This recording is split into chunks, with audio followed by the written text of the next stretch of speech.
In the morning when I'm driving, I really come alive when I listen to my Ronnie, I listen to my Ronnie Q. They are rare and they are few who can compare with Ronnie Q. So grab a chair, she's coming through. She's on the air, it's time for Ronnie Q.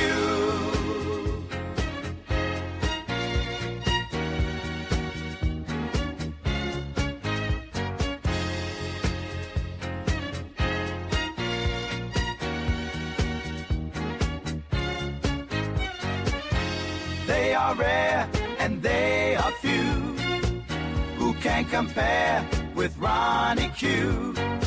So grab a chair, she's coming through. She's on the air, it's time for Ronnie Q.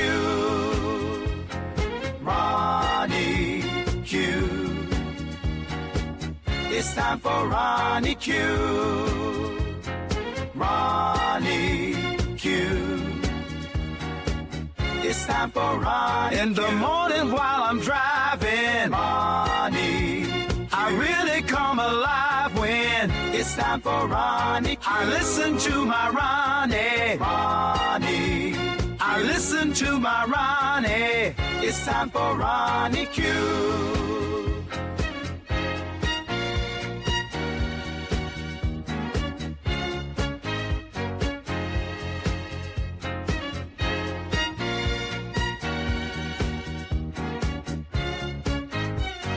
Take a seat and go meet Ronnie. Sweet, sweet, sweet, sweet Ronnie. No day complete without my Ronnie. She can't be beat. Sweet, sweet Ronnie.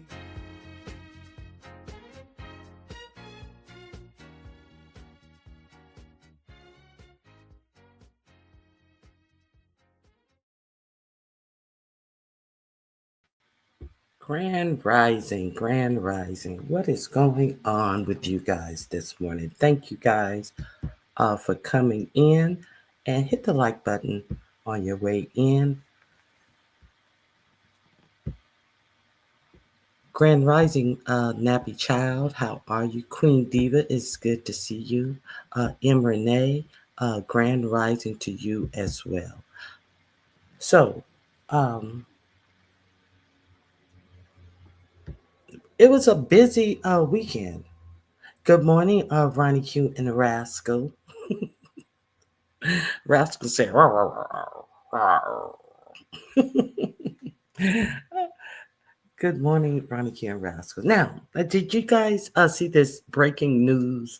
I had set up my live and I was, putting some links in the description box that I wanted to talk about this morning.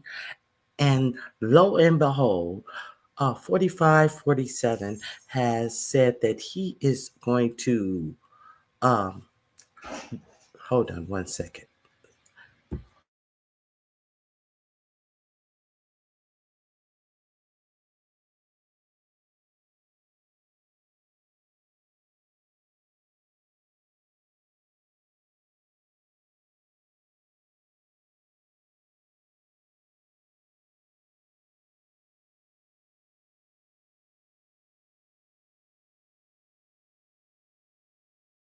So basically, he says he's going to renege. Hey, Grand Rising for good and evil. It is good to see you as well. Excuse me for that. So 4547 wrote sometime, it had to been, it was after midnight or closer to 1 a.m. This morning, East Coast time. This is what he was tweeting on Twitter. The pardons that Sleepy Joe Biden gave the unselect committee. That's the select committee that is actually the select committee. He calls them the unselect committee that were probing him at what was the select committee? tasked with finding out.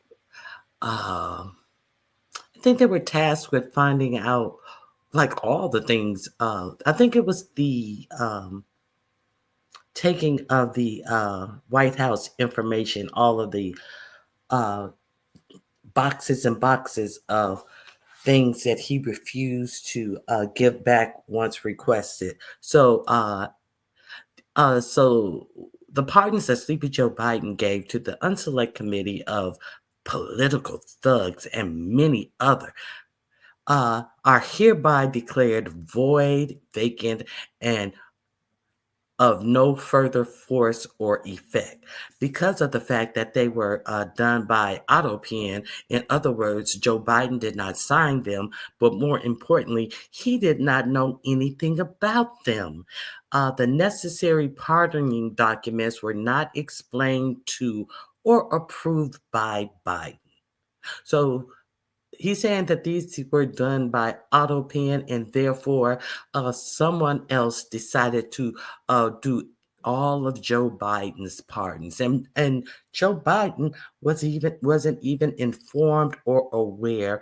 Somebody basically he's trying to say that somebody snuck in the old man Joe Biden's underwear drawer or sock drawer and found his checks, his box of checks, and stole a check from the back of the book. That's what he's trying to say. That happened with these pardons. The fact that he actually says political thugs and many others, the same man who pardoned the January 6th rioters, the insurrectionists. He wants to liken Liz Cheney and who else was that? Adam Schiff, Shifty Schiff, and all of these people as political thugs. But I thought that, okay, let me finish reading this bullshit. Okay, excuse me. Okay. The necessary pardon documents were not explained or approved by Biden. He knew nothing of them, and the people that did may have committed a crime. Who are these people that did it? They may have committed a crime. Therefore, those on the Unselect Committee who destroyed and deleted all evidence obtained during their 2-year witch hunt of me and many other innocent people should fully understand. Wait a minute. So, the Select Committee also got those people who were involved with the Georgia election as well, where he himself called up and said, "I need X amount of votes." So the Select Committee investigated that as well. Okay, so and there were other people who are up on charges for that as well. Okay, so let's not forget them too. Let me see. The witch hunt of me and many other innocent people too should fully understand that they are subject to investigation at the highest level. The fact is, they were probably responsible for the Democrats that were signed on their behalf. The documents. I'm sorry. It was capital, so I thought it was a proper name or something, of the documents that were signed on their behalf without the knowledge or consent of the worst president in history of our country, Crooked Joe Biden. Can you believe that shit? Let me see what's under my banner. I think it's Make America Great Again. No, nothing. He didn't say Make America Great Again after that. Can you guys believe that? Did you guys see that? Hey, Miss Ray, I missed you. How you doing? Uh, Jay Parrish, Grand Rising, Jill's Comfort Zone. How you doing? So, can you guys believe that?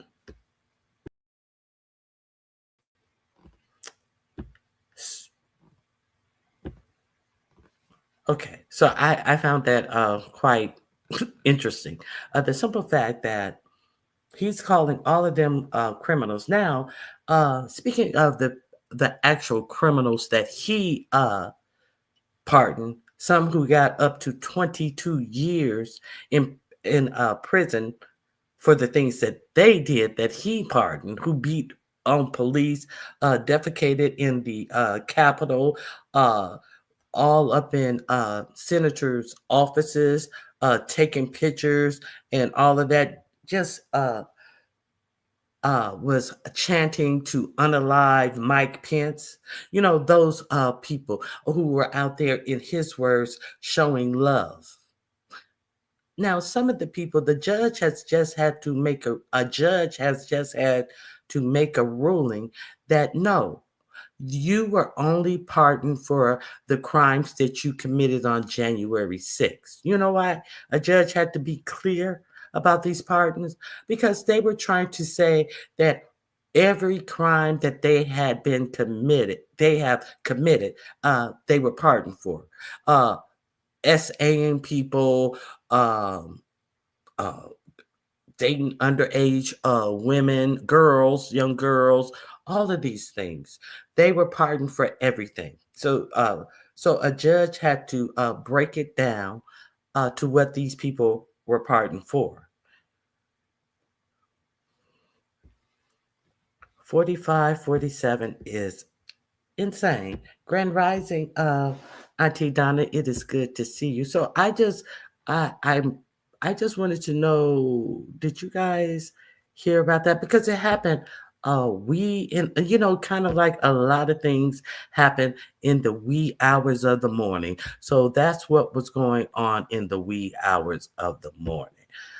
So I wanted to get you guys abreast on the latest uh, with this numbskull. Now, this weekend also, and see, he sat up there and said Zelensky was likely to put us in World War III. Oh, wait a minute. Let me do something.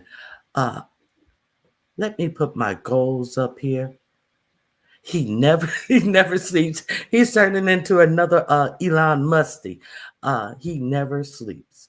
So I have some goals.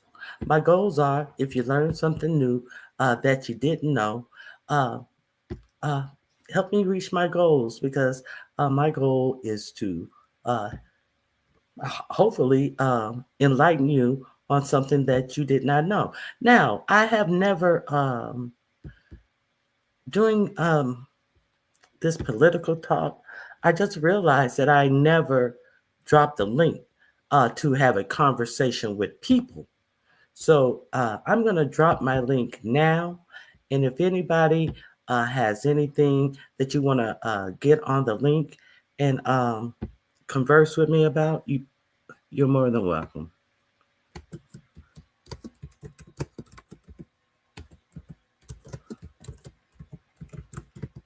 Let me put my goal up.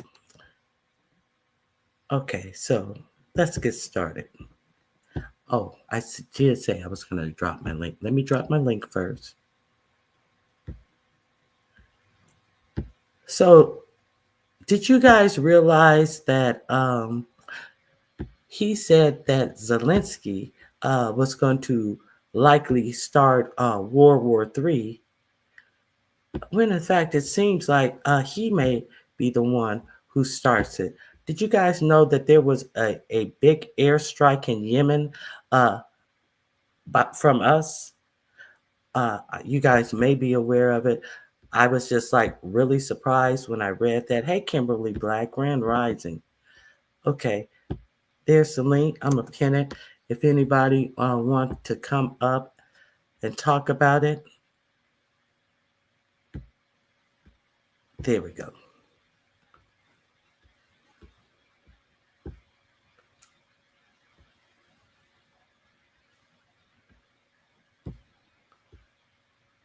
It's as though he's afraid he won't wake up, so he just stays awake. Okay, so let me share my screen with you.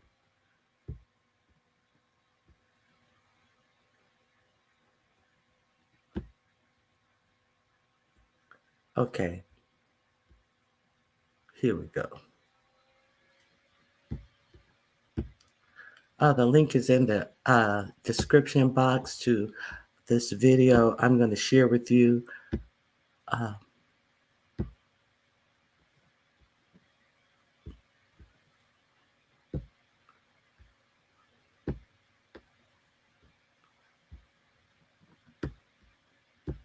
Midnight East Coast time, At approximately midnight East Coast time, Donald Trump posted that he is voiding all of former President Biden's pardons.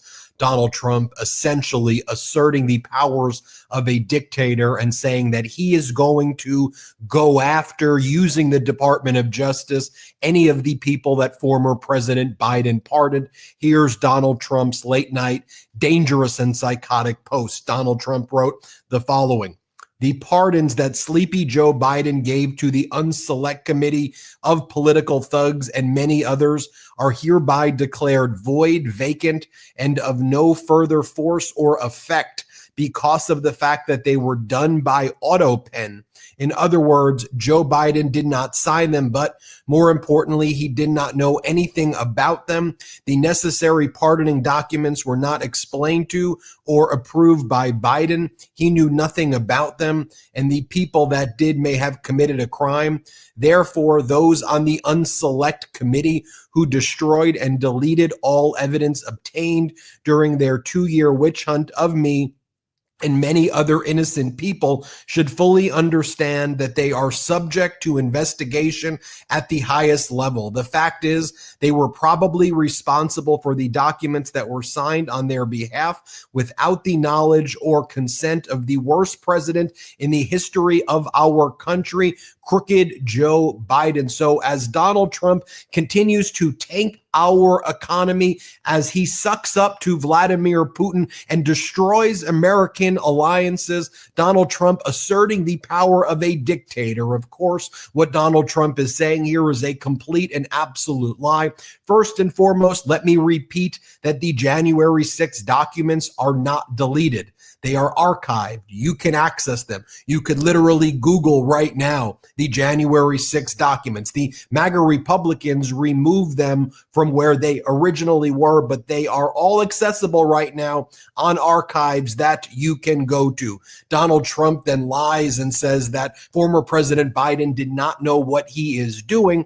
Donald Trump continues to attack and blame former President Biden for Donald Trump's failures, as Donald Trump is now expected to put the United States on course for a great recession and even a depression. Let me remind you of former President Biden's pardons. Former President Biden pardoned his son Hunter. He also pardoned the members and staff of the January 6th committee, Mark Milley, Anthony Fauci. He also pardoned the cops who testified to the select committee. Donald Trump refers to the January 6th committee as the Unselect Committee, and then Donald Trump refers to the January 6th insurrectionists and terrorists as the unfairly treated hostages and patriots. It should be noted as well that Donald Trump previously made a musical with the January 6th insurrectionists called Donald Trump and the J6th Choir, which he used to replace the national anthem, as Donald Trump continued to engage in Kim Jong-un and Putin-esque dictatorial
go over to the Midas Touch and check them out.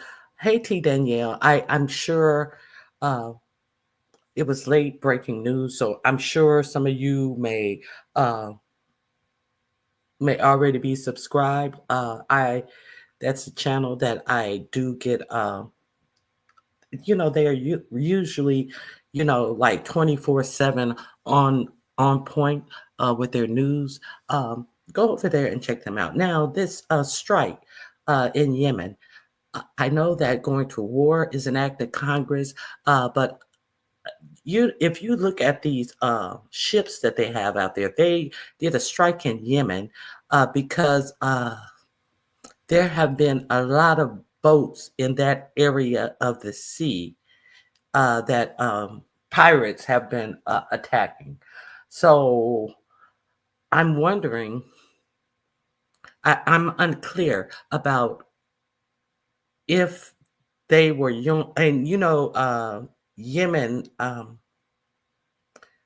the Houthis, I think they're called the Houthis. He's attacking a group called the Houthis, and uh, allegedly they are out of Iran, and Iran is backs them. This is what I'm getting from the news report, but this because this is the first time I've heard of this group, and they're backed by Iran, and they said that they will actually be retaliating against the United States for these attacks. So if you guys didn't know, now you know.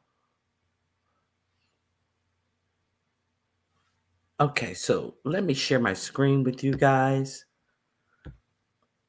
And they always try to say that Iran has nuclear weapons and they have a secret nuclear facility. Um, uh, However, Obama had an Iranian nuclear treaty where they would not enrich uranium. And as soon as 45, 47 got into office, he did the same thing that he did with Biden's pleas. He nullified it. Okay, but I don't think he can nullify Biden's uh, it's gonna be interesting. I know that's gonna be another court battle. All these court battles, while Elon Musk and the rest of these billionaires are robbing the treasury. So I'm interested to see, and at what point it's our my God. Okay, let me listen. One thing at a time, Ronnie Q. You got a lot on your plate. Okay, here we go.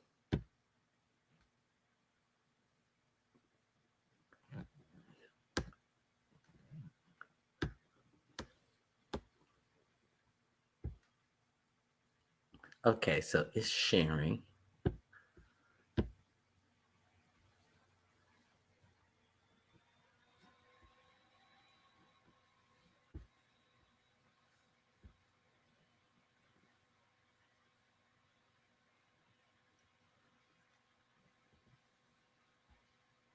It's just a lot of music. It's all in writing. I just wanted you to see this.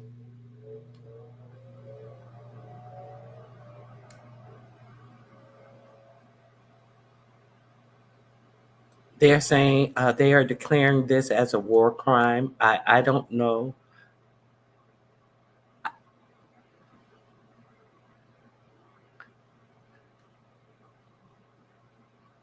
Now, this one says that approximately 20 people were unalived. I've gotten, I think the next one says like 36 people were unalived. So, don't seem like, it doesn't seem like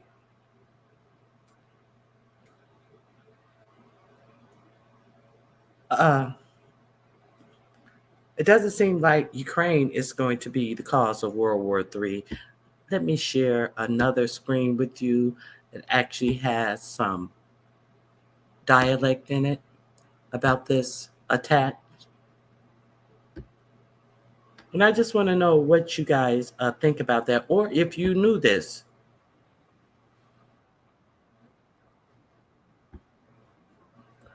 Hold on. Let me make sure it's sharing. It wasn't sharing. Hold on.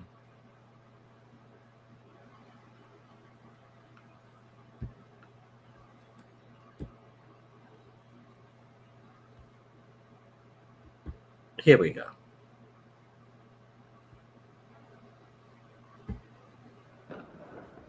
U.S. President Donald Trump on Saturday launched military strikes against Yemen's Houthis over the group's attacks against Red Sea shipping. A plume of smoke was seen in video rising in Yemen's capital of Sana'a at the scene of a strike. In a post on Truth Social, Trump warned the Houthis, quote, "Your attacks must stop, starting today. If they don't, hell will rain down upon you like nothing you have ever seen before." Trump also warned Iran, the Houthis' main backer, that it needed to immediately halt support to the group. Trump said if Iran threatened the United States, quote, "America will hold you fully accountable and we won't be nice about it." The unfolding U.S. strikes represent the biggest U.S. military operation in the Middle East since Trump took office in January. At least 9 civilians were killed and 9 injured in the strikes on Sana'a, according to the Houthi-run health ministry. Since November 2023, the Houthis have launched more than 100 attacks targeting shipping, killing at least 4 seafarers, sinking 2 vessels, and seizing another. The Houthis say the attacks were in solidarity with Palestinians over Israel's war with Hamas in Gaza. The Biden administration had sought to degrade the Houthis' ability to attack vessels off its coast, but limited the U.S. actions. Okay. So what do you guys think about that? Anything?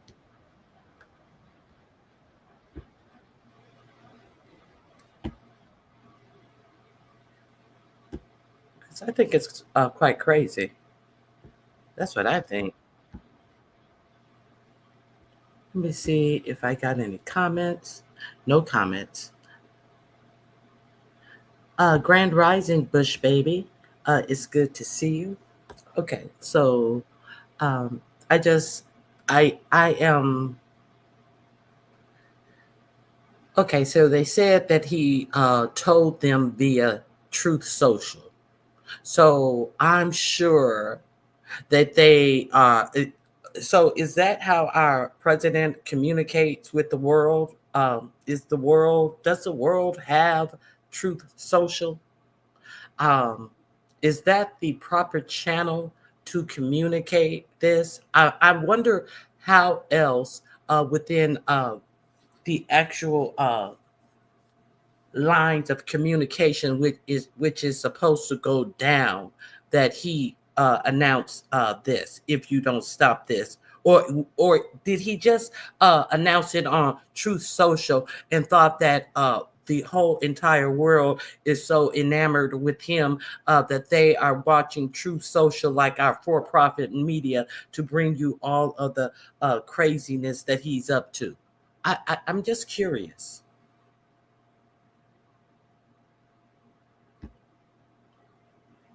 I'm too anxious to say anything, Miss Queenie, and understand that is the Middle East. Okay, the Congress should seriously consider invoking Article 25 of the Constitution or impeaching it. Listen, we're going to get to that too, because Friday, I was hot on Friday. Friday morning, I told you that Chuck Schumer, uh, after all of this talking, that he was going to vote no on the bill. Thursday night or Thursday afternoon, he came out and said he was going to vote yes on the continuing resolution to keep the government open. Nobody wants the government closed, but usually a continuing resolution is just a clean bill that we will continue to fund the government as it has been uh, allotted for. No changes, but there were plenty of changes in this continuing resolution. Uh, that's not a continuing resolution. Let's be clear. So we're going to talk about that.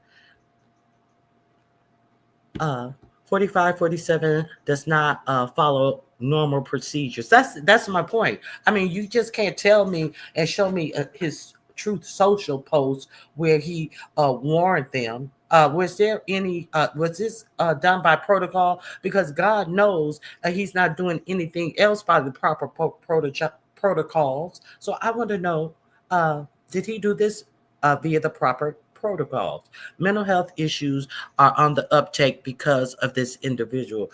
I can imagine. I definitely can imagine. Look at how many people were fired and unfired, and with the threat of being fired again. Okay, so now one of the oh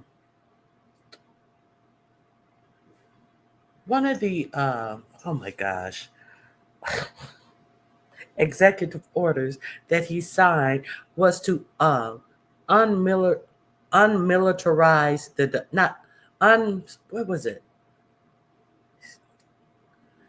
What he said the unweaponize. I'm militarized. He's going to unweaponize the Department of Justice. So, did you guys see the interview? I mean, not the interview, the speech that he gave to the Department of Justice on Friday, that he was unweaponizing, and all of the people that he said that he wanted and it was all of the people on the January 6th committee, all of the people that he specifically basically told them to investigate, all of his political opponents, and talked about himself being done wrong and investigated and all of that. Did you guys watch that farce?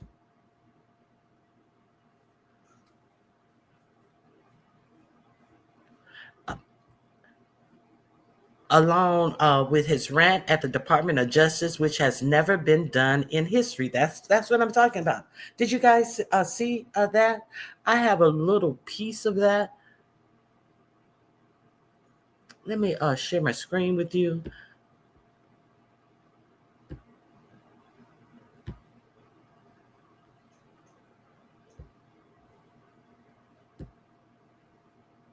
Here we go.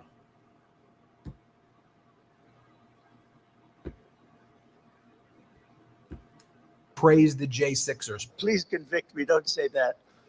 I pardoned hundreds of political prisoners who had been grossly mistreated. We removed the senior FBI officials who misdirected resources to send SWAT teams after grandmothers and J6 hostages. Donald Trump continued in front of this speech that he gave at the Department of Justice. He whined that the 2020 election was rigged. We were getting out because we wanted to get out, but we would have gotten out with dignity and strength. And what a difference a rigged and crooked election had on our country when you think about it. And the people who did this to us should go to jail. They should go to jail. So I just want to say God bless America, because we have to say God bless. We're lucky we're still here, frankly. You will also recall previously that Donald Trump would attack Liz Cheney, former Congresswoman Cheney, with posts like this. Elizabeth Liz Cheney is guilty of treason. Retruth if you want televised military tribunals. Remember when Donald Trump posted that? Also, when Donald Trump was speaking with Tucker Carlson, he talked about putting 9 barrels and shooting at Liz Cheney. Remember when he said this? And I don't blame him for sticking with his daughter, but his daughter is a very dumb individual, very dumb. She's a radical war hawk. Let's put her with a rifle standing there with 9 barrels shooting at her, okay? Let's see how she feels about it. You know, when the guns are trained on her face. So Donald Trump declared. Okay. So you remember when he pretended like he didn't say that he said something different than what you just heard him say. And is it an insult when 45, 47 call you a dummy? And when you hear the context of what he has to say, have you ever heard him have an intelligent thought? I'm just curious. Okay, so at this same press conference, at this same press conference, so I'm going to tell you how seriously we should take anything that went on at this press conference. I don't want the full remarks. Hold on 1 second. No, I don't want the full remarks. Hold on 1 second. I grabbed the wrong thing. I do not want the full remarks from her. I just want a specific timestamp from her. Okay, here we go. Okay, so this is the same press Department of Justice uh,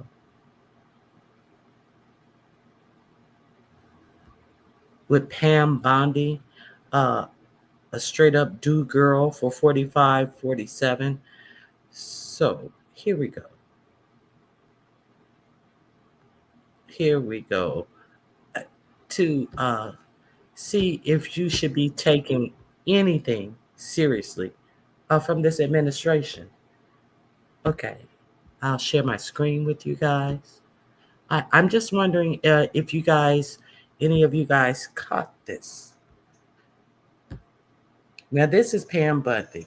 She's over the Department of Justice. Now, this is the event where you heard 45, 47 say that all of the January 6 people should be in jail and all of this, his political opponents. So here she is. This is this is one of her presentations. Let me make sure I'm sharing this. Not sharing it yet. I apologize.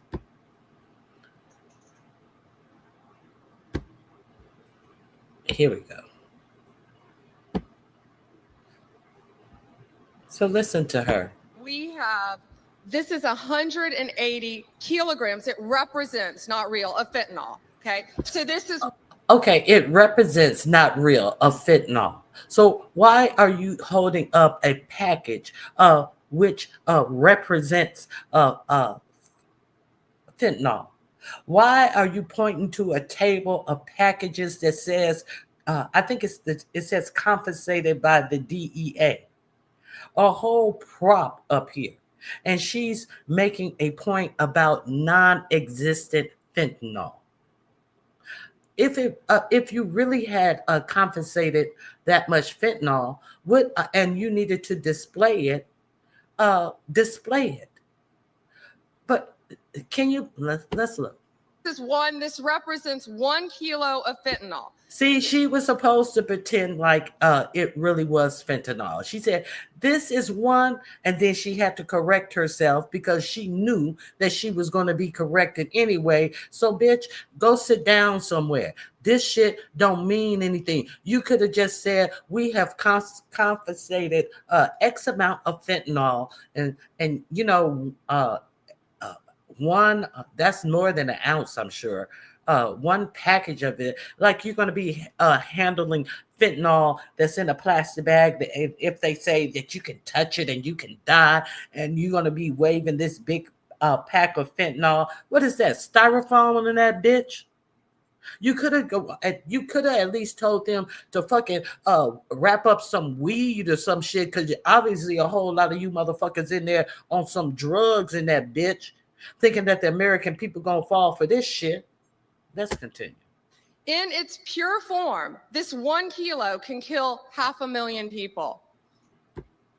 The 180 there, in pure form, could kill 90 million people. That is the population of California, Texas, and Florida. That's what we're dealing with in our country. That's why angel moms go around the country. That's why Donald Trump has taken such a hard stance against cartels, securing our borders, getting these gangs and drugs out of our country. But look at that. That can kill 3 states in its pure form. That should terrify everyone. I see our senators made it. Our senators, thank you. Look at a dingbat, a airhead. I see our senators made it. Our senators made it. A whole airhead. Okay. The link is in the chat. However, taking the drugs off the streets is only half the battle. President Trump has secured our borders and will continue to fight the cartels throughout this country, deport them all, or lock them up for the rest of their lives, thanks to our prosecutors around this country where they belong. Okay, so you heard what she said. Or lock them up for. And what is with her trying to sound so bad and sounding so disjointed? I don't understand this. Trying to sound like a tough bitch, and she's a do bitch. Excuse me. Okay, let me tell you something. Excuse me. Let me tell you something. Did you guys hear about the plane full of migrants that they have black sighted? You know, I do believe that there's something should be done with our borders, but being that the fact that they take these pictures and to say that all of these people are drug dealers, and an overwhelming amount of these people have no arrest. The only crime they committed was crossing the border illegally. And they villainize them as gang members. And we have found out that has not been true. So the simple fact that they have absconded with over 200, I believe, people, and they allegedly are from Nicaragua, but they have taken them to El Salvador because the El Salvador government said that they would take them into their prison for $6 million a year. Are you guys familiar with this story? Okay, so here she is the day before on Friday talking to you about all of these gang members that they have caught up. And so the next day, they're sending 200 people out to El Salvador prisons. So are we sure that these are even gang members at all?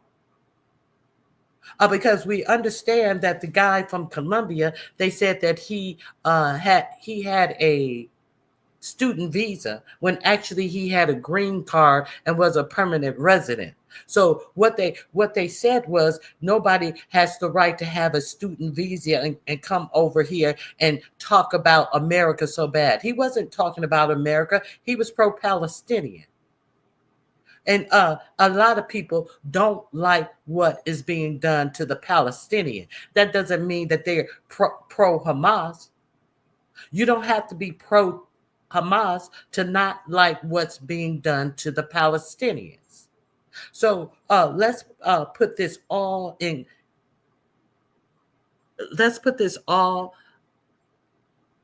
in context of how this administration misrepresents facts.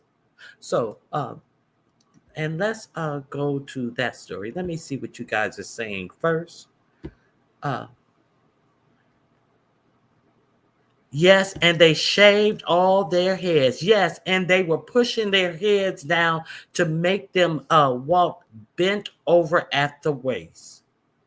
I thought it was Venezuela. They are allegedly Venezuelan, but they have taken them to El Salvador. Yes, they took them to El Salvador because El Salvador said that they would take them and did you hear the little cute little thing that the I guess it's the president of El Salvador had to say? Come to find out, they took them illegally. They took them illegally. Let me find. A judge ruled that they could not take them uh, out of this country. And if they were actually on a plane, that the plane needed to turn around. But they did not turn the plane around. And it has not been explained why they didn't turn the plane around. So I'm going to give you the judge order, and then I'm going to let you hear uh, what happened. And he said, oh, something like too late. And then a line from Denzel Washington's Training Day. Oh, he says something real cute. He's about this $6 million a year he's going to get. And knowing the United States, they probably promised it for per person, knowing the United States, the way he's heckling. Okay, so let me get the volume up on this. Going so far as to order the Trump administration.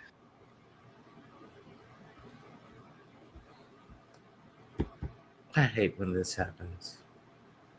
Proclamation for a period of 14 days, going so far as to order the Trump administration to turn deportation flights around if they are already in the air. Judge James Boasberg, an Obama appointee, just handed down this huge decision telling the Trump administration that they cannot deport any non-citizens under the Alien Enemies Act of 1798, the proclamation that was issued today. This is a wartime authority proclamation. Now I'm about to do a full breakdown on my Substack shortly, so be sure to subscribe for free at the top of the link tree in my bio. Now, Judge Boasberg did say that any planes that have already landed, he does not have any authority to act on. But any planes in the air, he instructed the U.S. attorney arguing to tell his client, the federal government, to turn the planes around. This is a stunning decision on a Saturday. Like I said, I'll do a full breakdown on my Substack shortly. Comment below your thoughts, spread the word, and follow along for all the news you need to know about. The news doesn't stop for anyone. Okay, so that was a stunning stunning news on a Saturday. But it's my understanding that the plane landed on Sunday. So I don't think that they will be I don't see how it would take them so long to fly from El Salvador. Surely they're not flying to China or Dubai or somewhere. So surely the plane ride could not be that long to fly to El Salvador.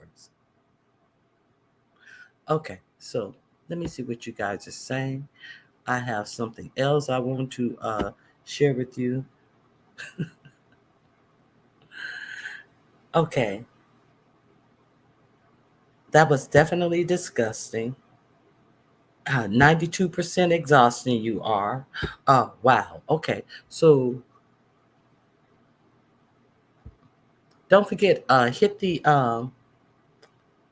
you can hit my goals if you heard something that you have not heard before. So that is the let's see how they define these orders.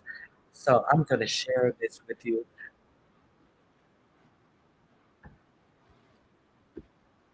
Hold on. Now, let's talk about invoking that 1760, I think it's 1768 War Act. Has he proved, now it's for enemies that come over the border, and it's only been used in war. And you know what the last war it was used in World War II. Remember what happened in World War II when they set up, this is what the Japanese were, this is when the Japanese were put in what is it called? In camps.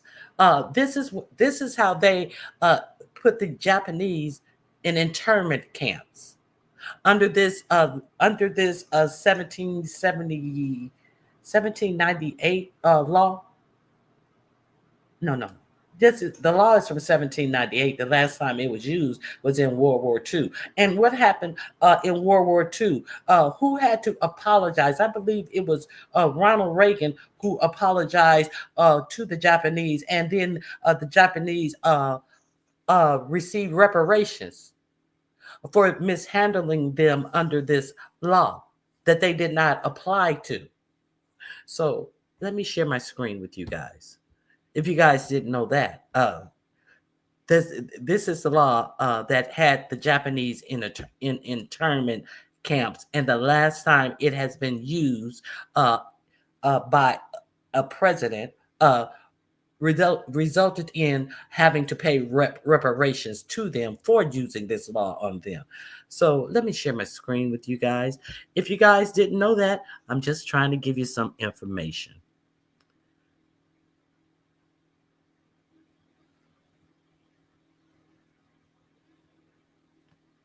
Wait a minute.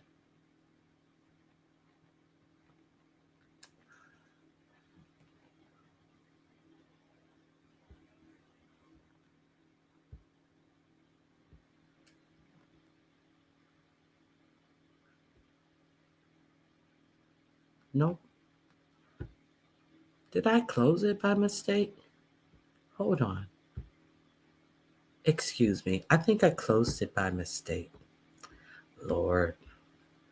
Give me 1 second.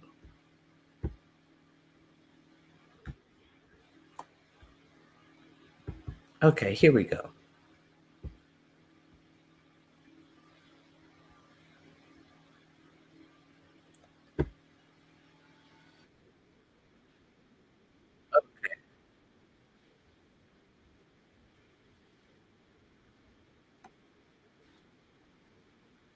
Oh, I hadn't closed it. I apologize. Okay. Here we go. And if you have not subscribed to Pondering Politics, you may want to ancient and rarely used. You may want to go over there and check them out. They have a good channel as well. Let me make sure it's sharing. It is sharing. Here we go. And rarely used war powers to facilitate his mass deportation agenda, starting with the deportation of hundreds of migrants to El Salvador. A federal judge quickly blocked it and said, you can't deport them. But Donald Trump defied the court order and deported them anyway. Some are saying we are now in the middle of a constitutional crisis. But before we unpack all that, if you end up like and start of a true constitution, first of many as I've been warning, and start of a true constitution, first of many as I've been warning. Hold on. All right, friends, as Mark S. Zad, an attorney, posted on Twitter, court order defied, first of many as I've been warning, and start of a true constitutional crisis, ultimately will lead to Trump impeachment proceedings. I doubt it, at least not until Democrats retake the House. Okay, but let's dive into this because it is a big deal. Trump administration deports hundreds of migrants despite judge's order stopping removal. The Trump administration has transferred hundreds of immigrants to El Salvador despite a federal judge's order temporarily barring the deportations under an 18th century wartime declaration targeting Venezuelan gang members, officials said Sunday. Flights were in the air at the time of the ruling. U.S. District Judge James E. Boasberg issued an order Saturday evening blocking the deportations, but lawyers told him there were already 2 planes with migrants in the air, one headed for El Salvador, the other for Honduras. Boasberg verbally ordered the planes be turned around, but they were apparently not, and he did not include the directive in his written order. Quote, oopsie, too late. El Salvadorian President Nayib Bukele, a Trump ally who agreed to house about 300 migrants for a year at a cost of $6 million in his country's prisons, wrote on the social media X above an article about Boasberg's rulings. That post was recirculated by White House Communications Director Stephen Chung. Okay, so not only does it appear to be a court order defiance, but the perception is being further magnified because the White House Communications Director is retweeting the mocking tweet. Okay, we defied your court order, effectively giving this federal judge the finger. Secretary of State Marco Rubio, who negotiated an earlier deal with Bukele to house migrants, posted on the site, quote, "We sent over 250 alien enemy members of Tren de Aragua, which El Salvador has agreed to hold in their very good jails at a fair price that will also save our taxpayer dollars. The migrants were deported after Trump's declaration of the Alien Enemies Act of 1798, which has been used only 3 times in U.S. history. The law, invoked during World Wars I and II and the War of 1812, requires a president to declare the United States is at war, giving him extraordinary powers to detain or remove foreigners who otherwise would have protections under immigration or criminal laws. It was last used to justify the detention of Japanese American civilians during the Second World War. The ACLU, which filed the lawsuit that led to Boasberg's temporary restraining order on deportations, said it was asking the government whether the removals to El Salvador were in defiance of the court. Quote, "This morning, we asked the government to assure the court that its order was not violated and are waiting to hear, as well as trying to do our own investigation," ACLU's lead lawyer, Lee Gellernt, said in a statement.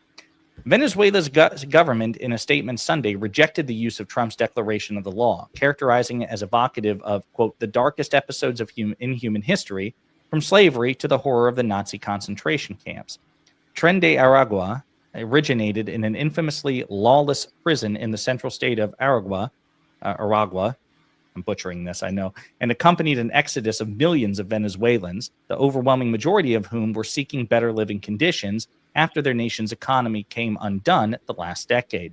Trump seized on the gang during his campaign to paint misleading pictures of communities that he contended were taken over by what were actually a handful of lawbreakers.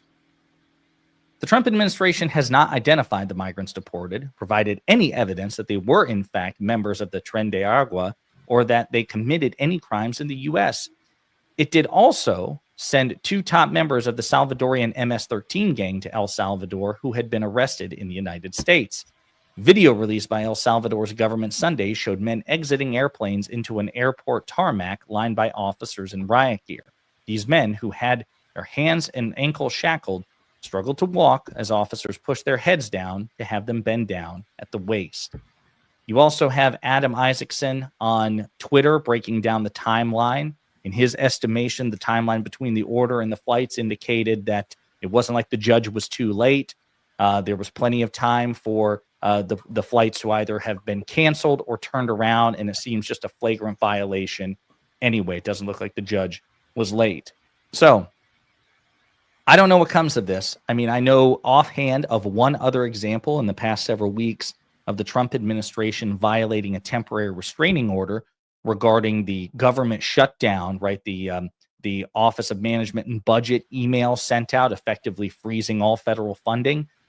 With all the stuff going on in the Trump administration, it's possible that some of you have forgotten about that. It's easy to forget, right? The Steve Bannon strategy of flood the zone.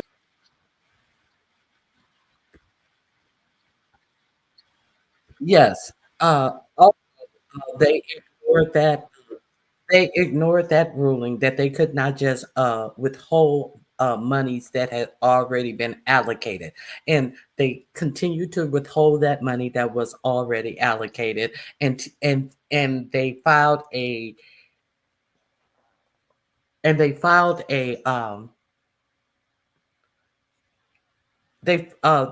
a brief to let it be heard by the federal courts, and then they told them the same thing, and then they filed a brief so it can be heard before the Supreme Court, and the Supreme Court also disagreed with them and took it back to the lower courts, who gave them X amount of days to I think it's wait a minute, I think he talks about it on here. I think he says that they have to disperse 300 payments a week or something to that effect.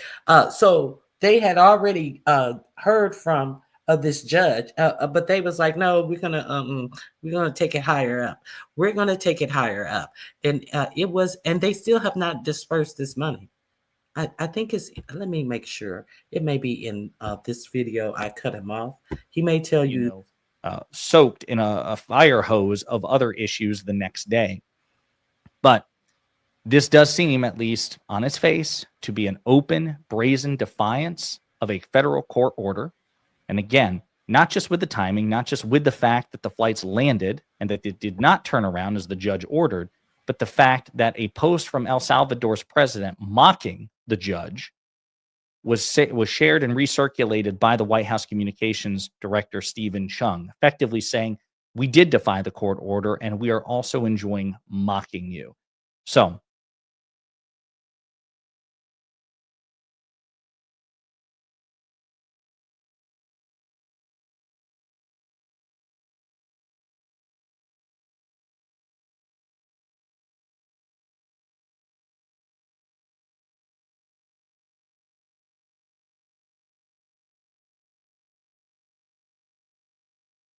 Excuse me.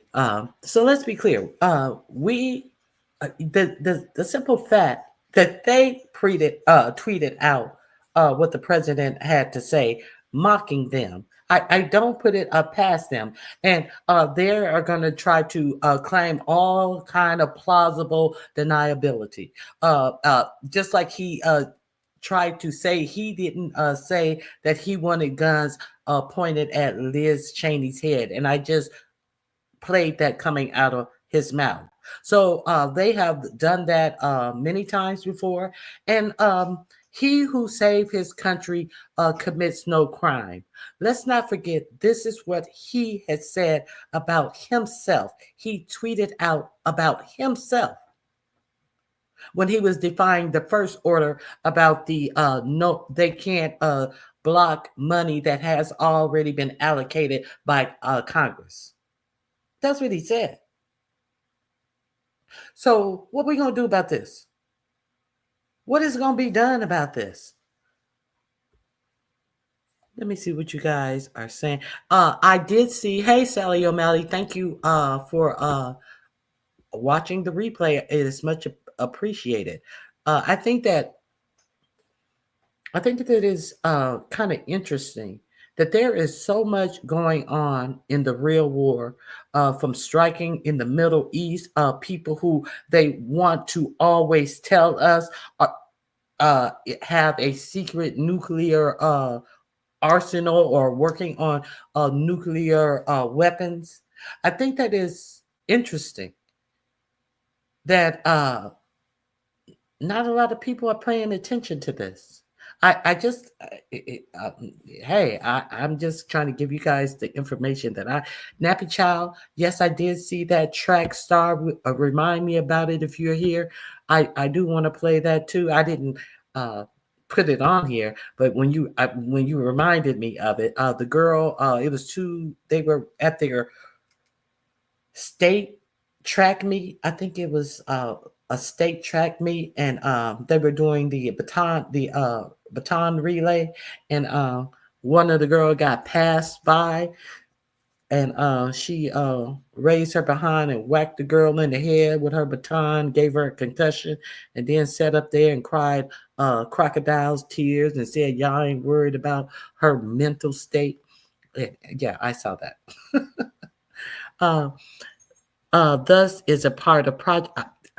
This and that. Okay, I already have that up. I want to know, do you guys know about this? Okay, I can remove that.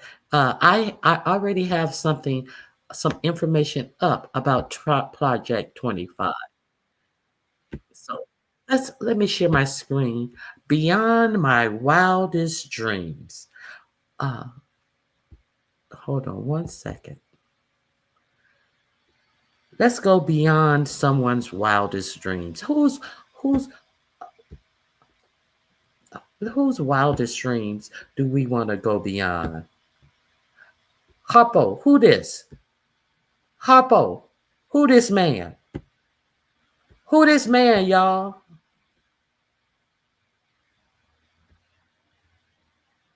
Ignore federal court. Harpo, who this man? Y'all don't know who this man is? Who this man, y'all? And why he happy? Why he happy? Let me give you a purview under for why this man is happy. Beyond my wildest dreams, the architect of Project 2025 is ready for his victory lap. Paul Dans, the ousted director of Project 2025, says he's delighted that Trump is implementing his agenda after all. So you know why he was ousted? I just told you, Bush baby. I think y'all behind a little bit. You know why he was ousted?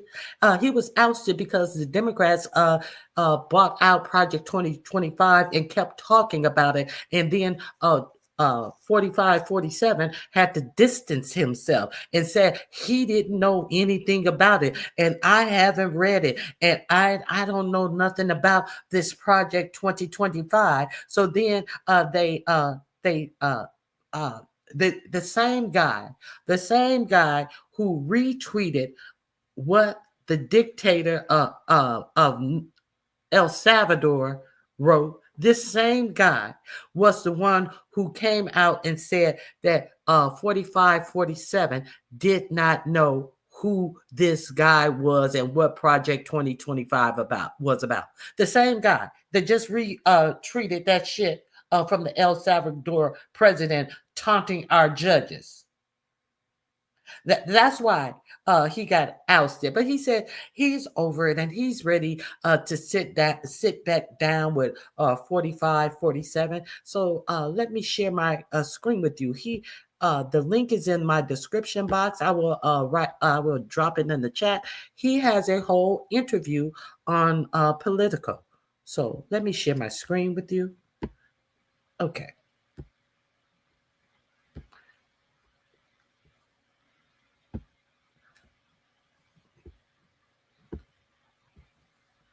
Let me make sure it's sharing with you.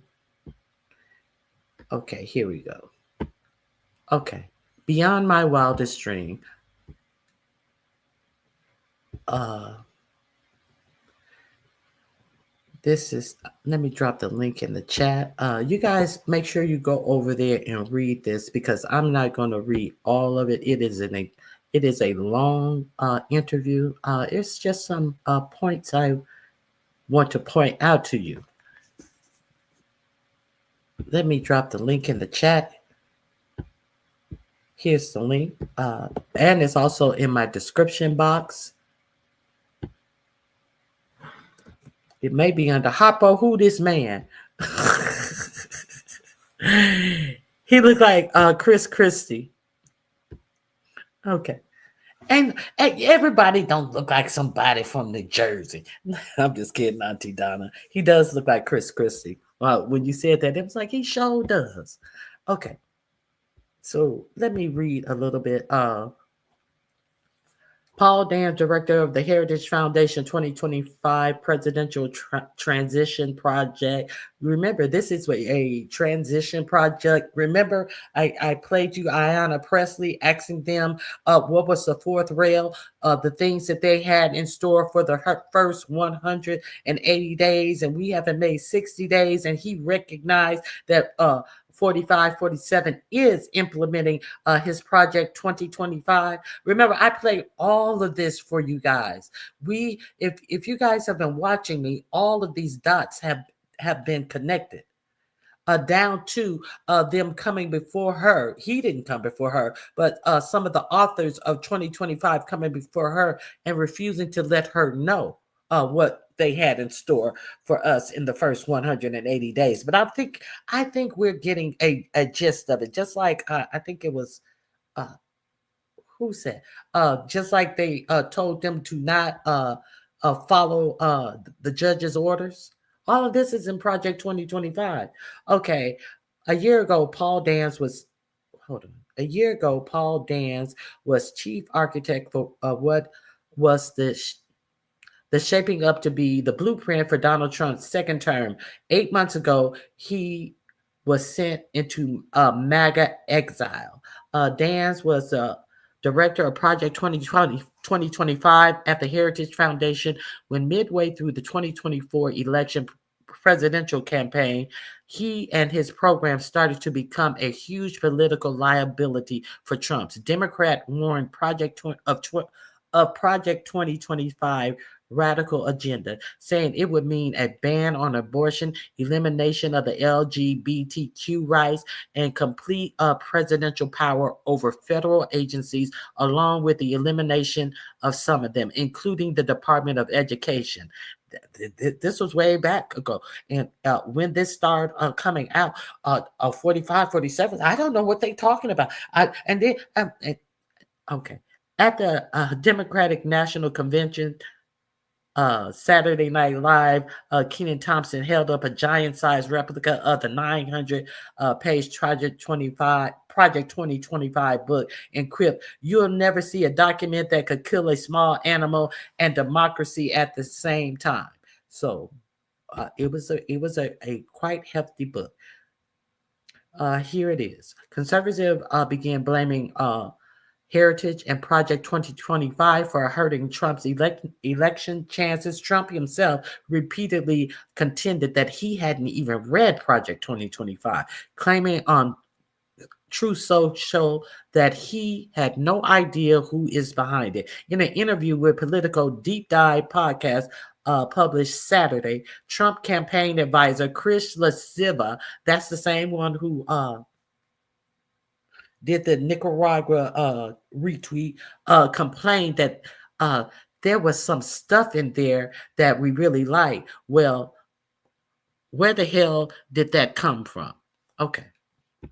There was some stuff in there that we like, but where the hell did that come from? Okay, so how do you say that there's some stuff in there that you like, but you acting like you don't know where it came from? Dans became the sacrificial lamb. Pressure to resign from Heritage. Dans left in a fit of peak at the end of July.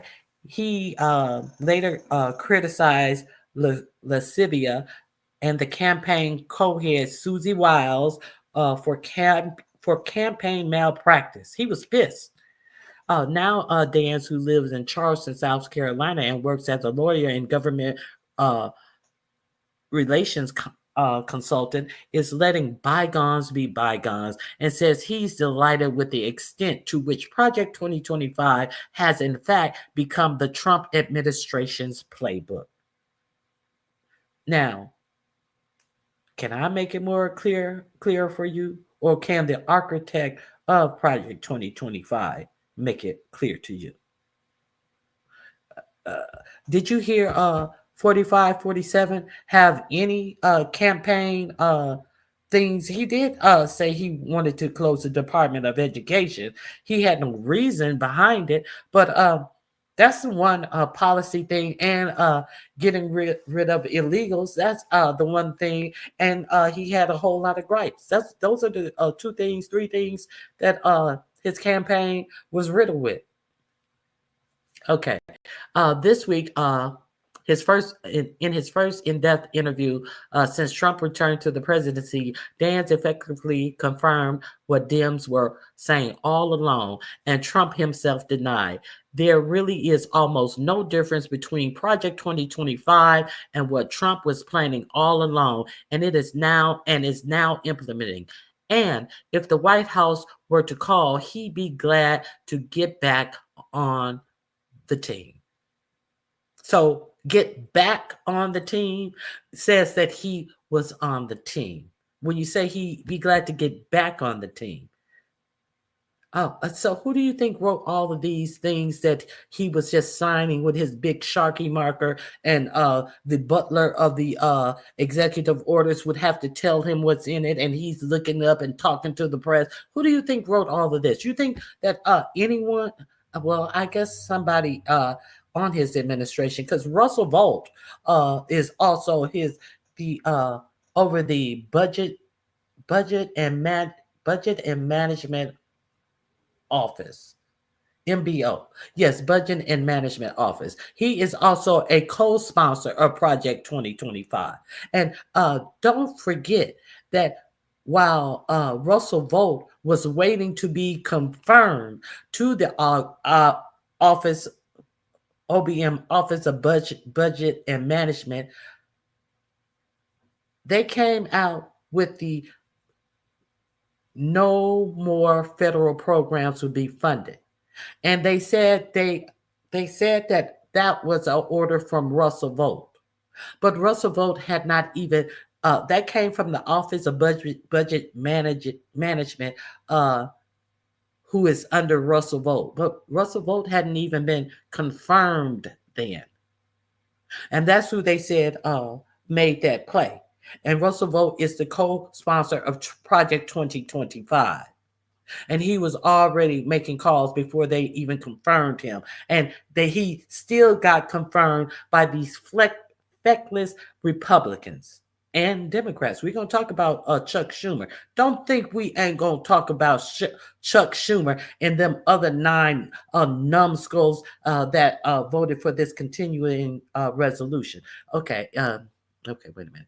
Okay, it's actually way beyond my wildest dream, Dan said. It's going to be the easiest road to hoe going forward. The deep state is going to get its breath back. It's not going to be the easiest road to hoe. I apologize. The deep state is going to get its breath back, but the way that they've been able to move and upset the orthodoxy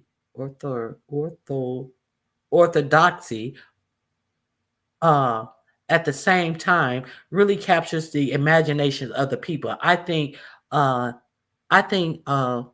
portends a great 4 years. Portends a great 4 years. I don't know what portends means. Portends. I think that means bookmark a great 4 years. I'm going to say that bookmark. I'm going to say that's what it sounded like. It sounds like it means. This interview has been edited for length and clarity. Oh, God forbid we can't edit any interviews because they want to charge CBS 4547 has a $50 billion lawsuit against, I think it's CBS that he said edited Kamala Harris interview. A 50 B with a B, or it's a 20 or $50 billion. So they're letting you know right here, this interview has been edited for length and clarity. What all print media and interviews are done. Kind of like his town hall that he did with Fox News, what was edited for length and clarity. But he has no problem with that town hall that he did, that they tried to pretend like it was a regular town hall when it was actually MAGA groups that were in the town hall with what's her name, Harris Faulkner. I think them motherfuckers was even sitting on hay barrels and shit in there, trying to make it seem like it was just, we just got a couple of people together, we bought them out here. I digress. I'm sorry. I'm all off topic. I'm not saying that. I'm saying that directionally, they have a lot in common. Wait a minute. Oh, I missed the question. So as it turns out, the Trump administration program and Project 2025 seem to be one and the same. True? I'm not saying that. I'm saying that directionally they have a lot in common, but so do great minds. We had hoped, those of us who worked putting together Project 2025, that the next conservative president would seize the day. But Trump is seizing every minute of every hour. I am not sure that you would be able to implement Project 2025 without Donald Trump's ability to bring people together and Elon Musk's ability to focus the direction of the work. Okay. You didn't, you weren't writing it for Trump. You were just writing it for any the next conservative administration. But you have Trump's actual name in this document over 330 something times. But understand, no, we still saying, no, we didn't write it for him per se. And Elon Musk, ability to focus the direction of the work, a whole anti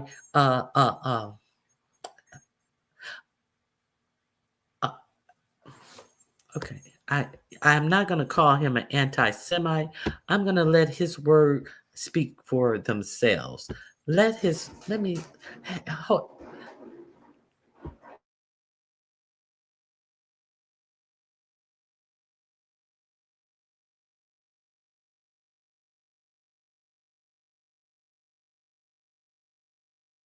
I'm not going to call him an anti-Semite. I'm going to just let his word speak for it. What did he say? He said Elon Musk shared, then removed a post absolving dictators for genocide. The post falsely claimed that Joseph Stalin, Adolf Hitler, and Mao Zedong were not responsible for the murders of millions of people, but rather public sector workers were. So who else better who can absolve these dictators who unalive millions of people, but say that public service workers are to blame for these types of things? Who other than him? Did you guys see this? Oh, were you guys aware? I don't know if anybody has hit a go. Thank you, outspoken. Thank you. Very sure 35. Unfortunately, I don't have any mods in here, but very sure, eat a dick, bitch. Okay, bye. Okay. So let's continue.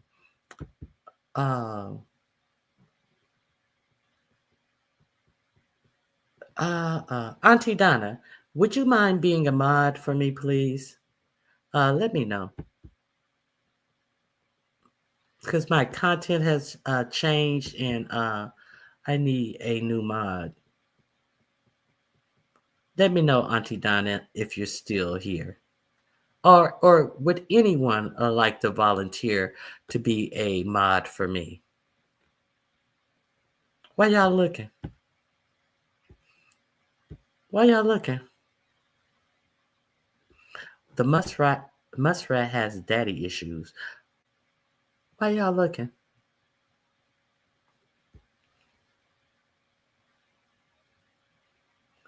Is Auntie Donna still here? Auntie Donna must have left. Would anybody like to be a mod? Because when I'm showing stuff in the back, I don't see the comments till I come back to the front. Okay, just for today. I'll make you one just for today. And if you want to keep it, you can keep it. But certain people are not showing up.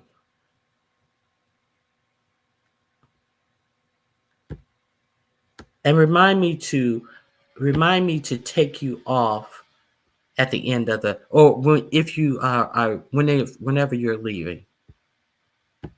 Thank you. I appreciate that.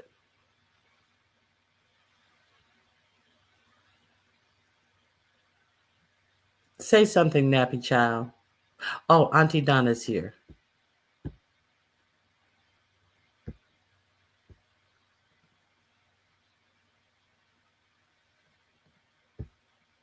Thank you, Auntie Donna. Thank you for supporting my goals. Outspoken one, grand rising to you as well. Okay, okay. So I'll take yours off, nappy child.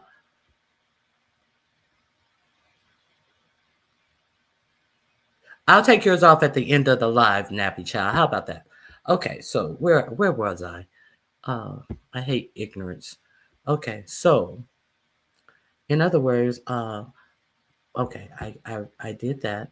So You said that the agenda goes back much further than Trump. You wanted to attack the federal administrative state that you view as populated by liberals, one that started more than 100 years ago under Woodrow Wilson.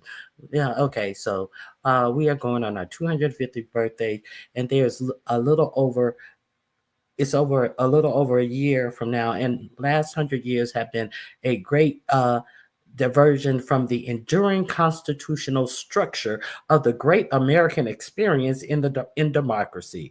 He's so full of shit the constitutional authority that you guys are running amok over, in the words of the YouTube cameras. uh, that is, we need to undertake a restoration of democracy by slamming the door shut on the progressive era. What happened dating back to FDR, that FDR who implemented unemployment, Social Security, I think he implemented unemployment, Social Security.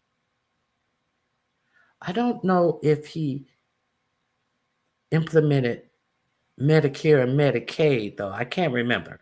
Okay, so he wants to slam the door on. I think he did introduce Medicare and Medicaid. If I'm wrong, I'm wrong. Okay, so he wants to slam the door on that type of stuff. But even before that, Wilson was a way of thinking that expert class would supplemented life for the rest of us, that the common man didn't have the sense to rule his own destiny. The entire artifice of the federal government had been built over the last 100 years in is essentially a very anti-democratic manner. So he's saying that with FDR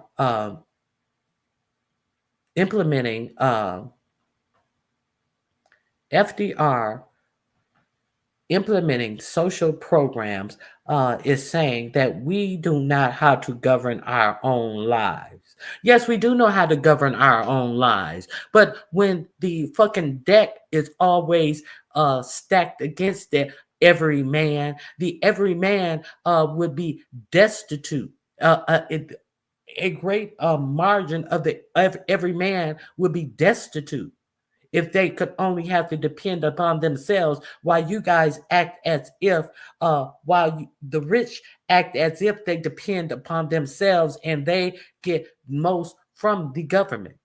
They receive most from the government. How did Elon Musk go to Barack Obama and get a loan to right his failing corporations?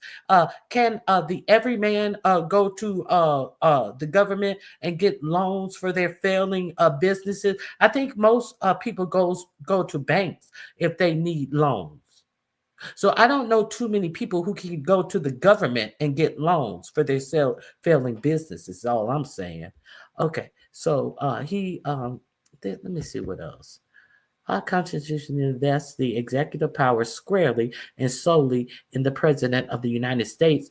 And over the last 100 years, these encroachments on that power were not only unconstitutional, they were anti-democratic and lacking in moral legitimacy, in the sense that the people voted every 4 years for a president to put forth new policy. And if the policies are being implemented by unelected, unaccountable bureaucracy, that is a problem that needs reformation. So the people who have jobs in government are not implementing anyone's policy. See, they kill me with that. The president has to write for his agenda. Yeah, and if he has to take that up with the Congress and the Senate. He don't take that up with government workers because they're not implementing any of his policies. They're doing the jobs and as their job description describes. This is bullshit. Okay. We know this is bullshit. Okay, so let me see if there's a good question. here. Okay, that's very, but that's still very much at issue. You and your conservative colleagues are saying the president can do whatever he wants to federal agencies based upon the unitary executive theory of the Constitution, and by seeking to overturn the impoundment the Impoundment Control Act, which prevents the president from blocking congressional spending. But doesn't the president have to implement the policies passed by Congress, even if he doesn't agree with them? Yes, he does. I think we're engaged. I think what we're engaging in is going to be a constitutional debate on the order of what happened in Philadelphia. No, motherfucker, we're asking about what's happening in 1787. No, we're talking about right now. So he says that the conversation is going to have to be made. If that's basically his answer. So he's a lawyer himself. He's trying to create new law, and he's a actual attorney who wants to reimagine set law. That's what he wants to do. I don't put much stock in those district courts' opinion. The left have forum shop to find courts willing to make ultra vires the lacking legal authority explanation of their jurisdiction, and it is a dangerous precedent and delegitimize the federal court system. The federal judge can't come in and push the Secretary of the Treasury aside, but Elon Musk can aside and say, this court knows better how to do your job than you do. But Elon Musk can do that under your Project 2025 that you say that is being invoked very well, and Elon has the attention to get that job done. But the federal judge who is here to interpret the law and tell you if this is lawful or if this is unlawful can't do it. But some South African who is so enamored with their policies of that they had over apartheid in South Africa can come and get the fuck out of my face. So there's the interview.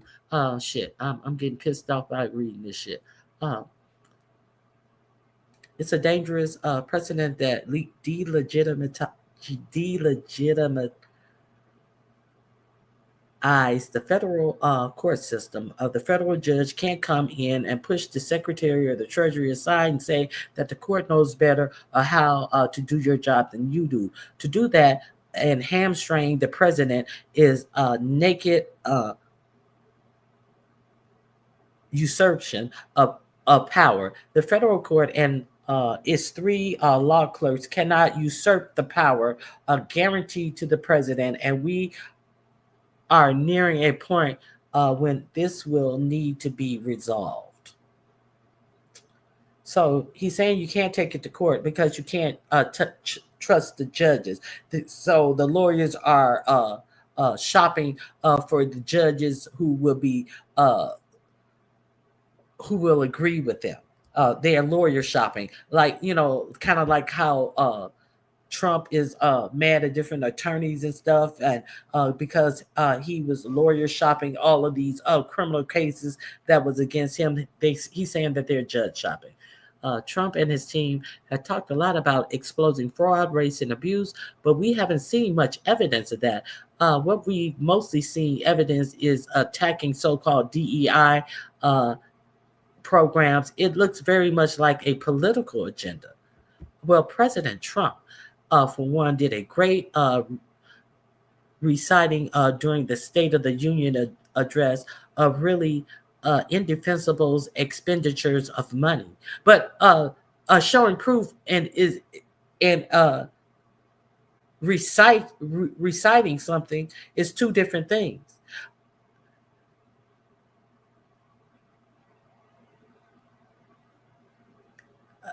I don't understand what he.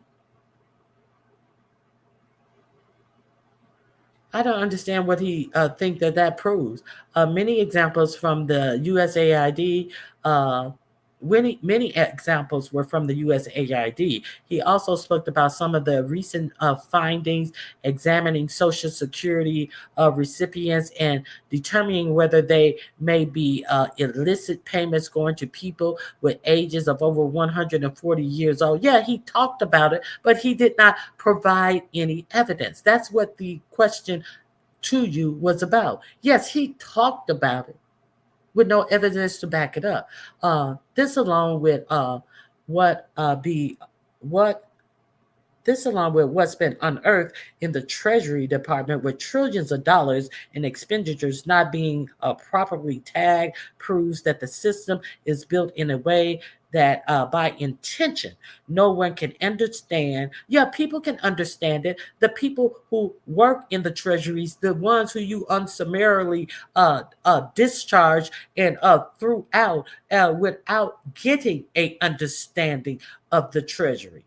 So these 19 to 24 years old who were firing people who had 30 and 40 years of experience in the treasury and never retained anyone to get an understanding of how these programs work. So this is a bunch of bullshit upon bullshit. The same bullshit that we already knew it was bullshit.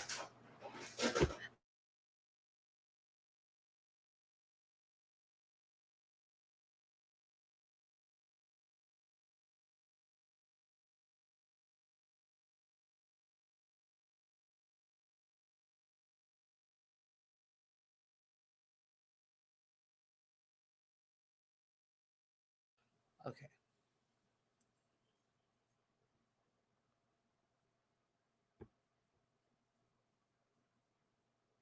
On it. On his presentation, that would have been attempting to rewrite or amend the U.S. Constitution and assignments of the court system. Get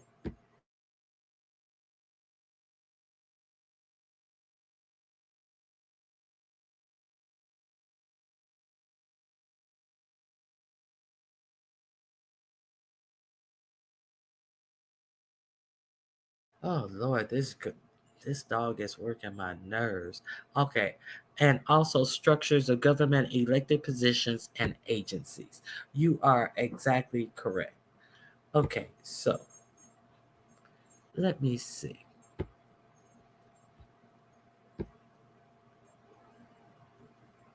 Hold on one second.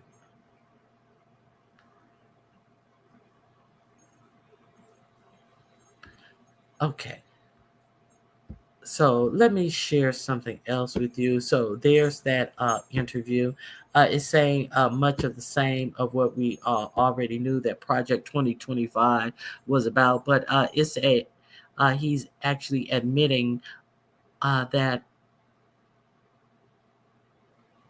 he's actually admitting that he's actually admitting that Trump is taking up the charge of the Project 2025. Hold on. Excuse me, my dog got me distracted. Here we go. Chuck sucks. Let's talk about Chuck Schumer and what he did. Um, Let me share screen with you.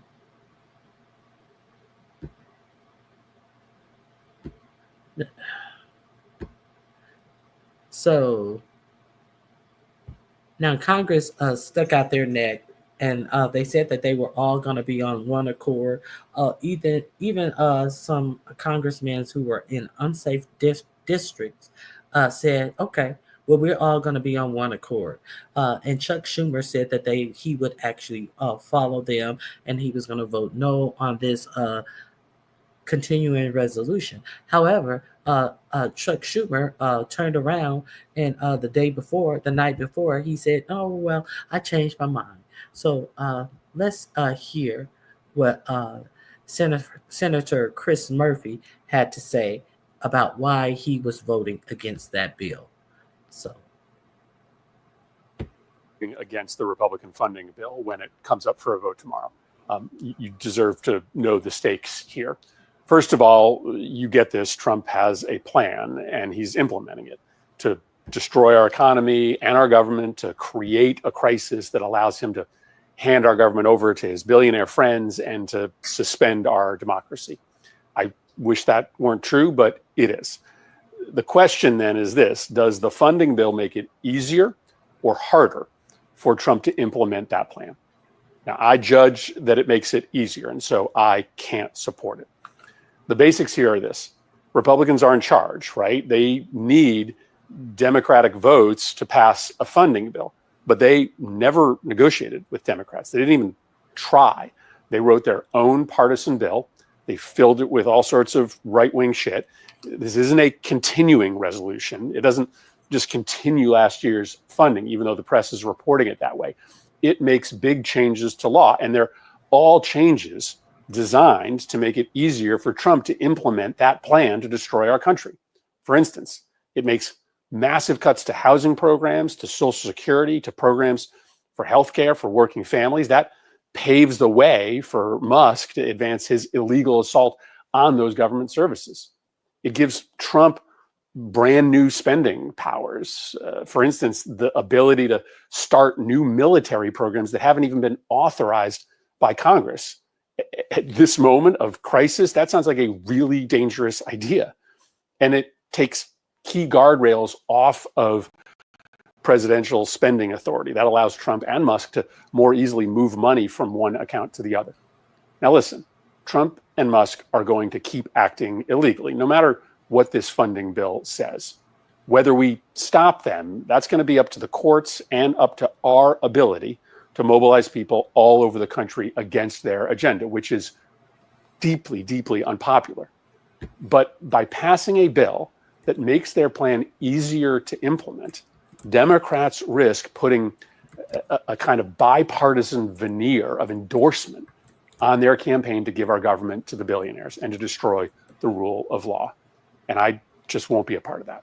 So I want to tell you why I'm voting against the Republican funding bill when it comes up for a vote tomorrow. okay. You deserve to know the stakes here.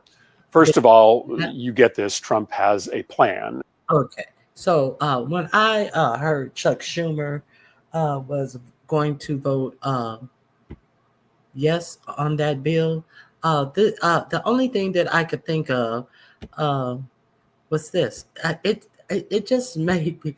My mind just automatically went to this. Let me make sure. I see. Yeah. This is how I felt. That somebody just needed to go to Chuck Schumer and give him this speech. That's Chuck. I remember what you said, but remember, these men have lands and castle. There's much to risk. And this is someone trying to get Chuck to lead. Just lead them. Chuck was such a disappointment. Grand Rising, Very Carey. Thank you for joining us. Hey, Naturally Lux, Grand Rising. Maybe Trump has incriminating evidence against Sucker Schumer, being that they're both from New York. Maybe Sucker Schumer is one of the on the Epstein list. Oh my goodness. Oh my goodness. Okay, I will remove you now. Thank you. I appreciate you helping me out. That was so gracious of you. Now type again. Type again, Nappy Child. You should be removed.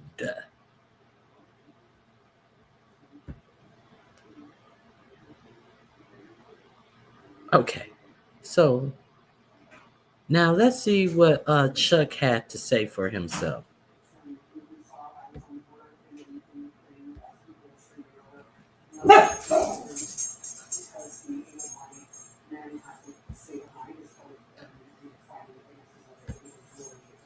Here, let me share this with you. This is what Chuck had to say for himself.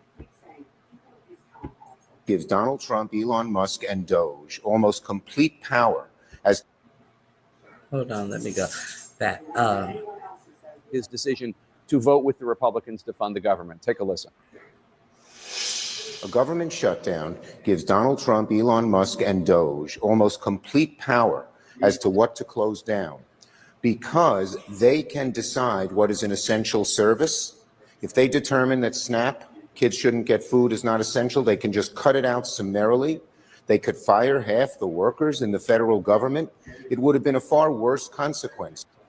So he's saying that the path that House Democrats wanted would have presented a worse consequence. Is he wrong? He's absolutely wrong. I mean, look at the reality of the votes, right? I understand that the American people are frustrated. Please believe many of us did not sleep because we were calling and trying to impress upon the senators the importance of pushing back in this moment. And as you saw, we had all but one Democrat in the House that voted for this. So that's 212 Democrats in the House. And then you had the vast majority of senators vote for it or vote against it as well. And so the idea that Chuck Schumer is the only one that's got a brain in the room and the only one that can think through all of the pros and cons is absolutely ridiculous. And Jake, you and I both know that this administration could care less about whether or not they violate the law. We know that we've had to rely heavily upon the courts. And I want to say, as you're talking about the polling on my party, I want to say that it is the Democratic attorney generals and some governors that are standing up against this administration and bringing those lawsuits and winning every single time. They are losing in court. Could we do a better job of making sure that the American people know that we are winning in the courts? We probably could. But at the end of the day, it's still Democrats that are winning for the American people. Some progressive groups are calling for new leadership in the Senate for Democrats. Even House Democratic leader Hakeem Jeffries, your leader, he was asked if he supports Schumer as leader of the Senate Democrats, and he said, next question. Do you think Senate Democrats should replace Chuck Schumer? I think Senate Democrats have to sit down and take a look and decide whether or not Chuck Schumer is the one to lead in this moment. You're close with Congresswoman Alexandria Ocasio-Cortez of New York. Some of your fellow House Democrats say, and not just progressives, by the way, we've heard that moderates have said this too, that they're ready to support her to challenge Chuck Schumer in a Democratic primary. Would you get behind that? I would. That's 4 years from now. If you were asking me at least in 2 years, then I would have an absolute answer. But I can tell you that there are a lot of people that are watching his leadership in this moment. This is the moment. We don't even know what elections will look like in 4 years if we will have elections. And so I definitely think that younger, fresher leadership may be something that many of us, not just depending on what part of the spectrum you're on, but many Americans may be looking for, especially in the state of New York. How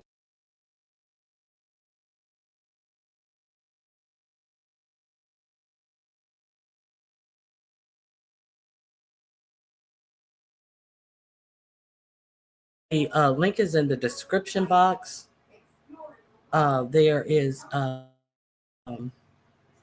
more to that interview, but I definitely agree with her. Hold on one second.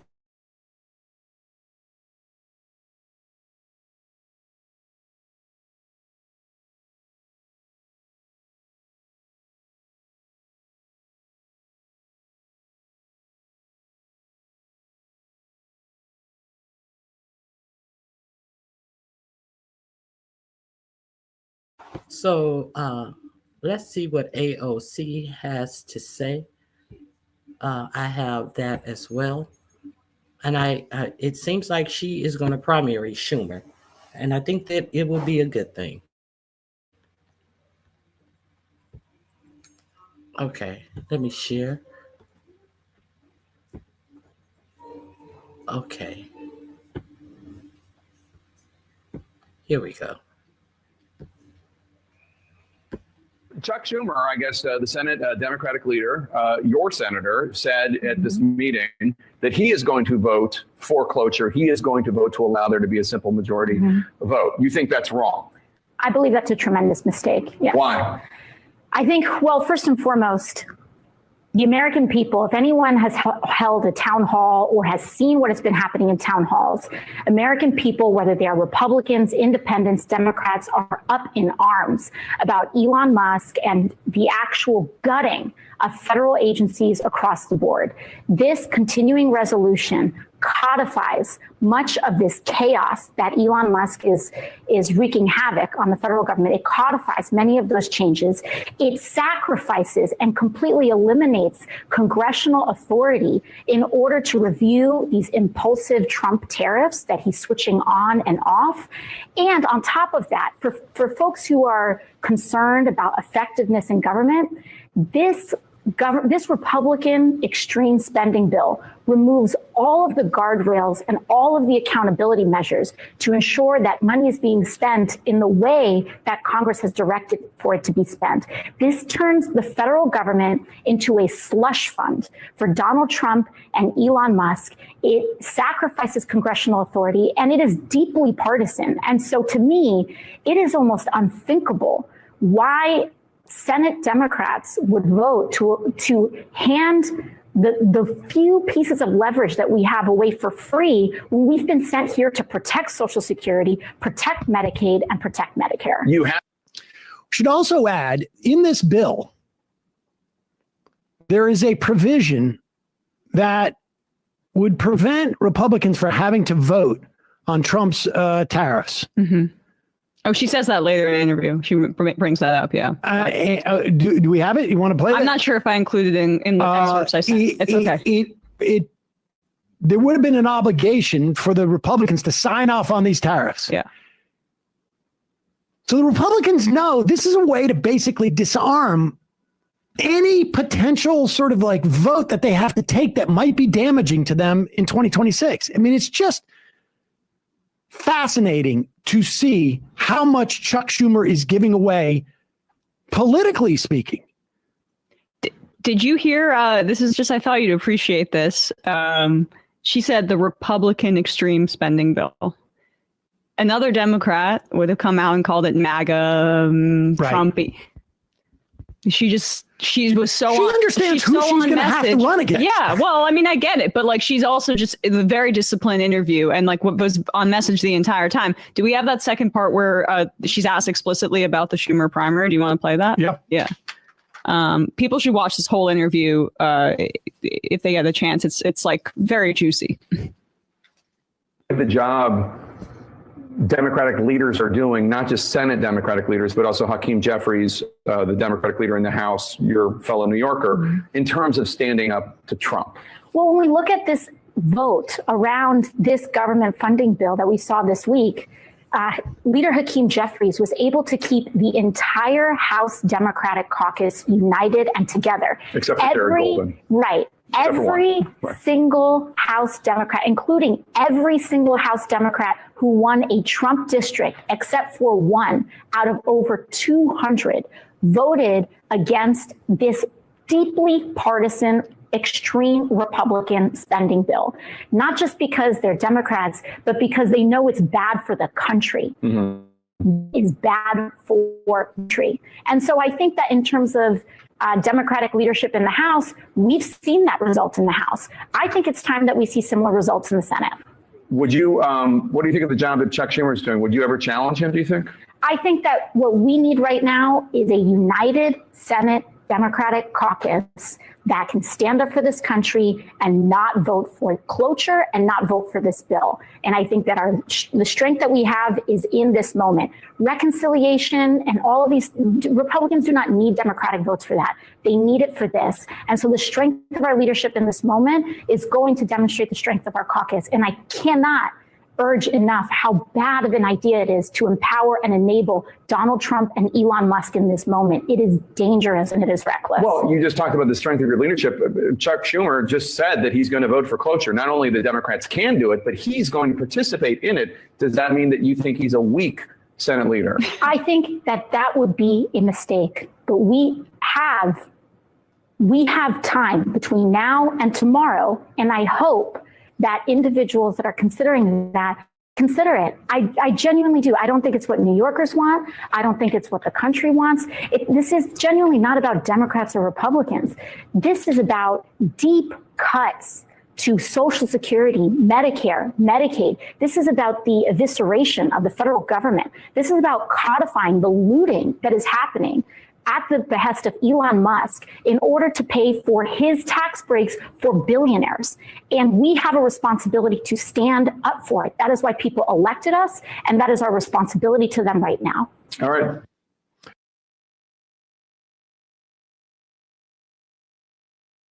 I just wanted you guys to see that. If you guys haven't seen that, maybe you guys have seen that already. But I definitely think it's unfortunate that Schumer and 9 other Democrats gave them a vote on cloture because the simple fact is they have gotten them one step closer to this continuing resolution that has all of these changes in it, and they do not need one Democrat vote to make that possible. It's a simple majority. It's not the 10 Democrats votes. I think they only needed 8 Democrat votes to pass this. So they got 10 Democrats too. And this exactly, this Republicans, they stand together, and no means no for them, and they're not going to vote.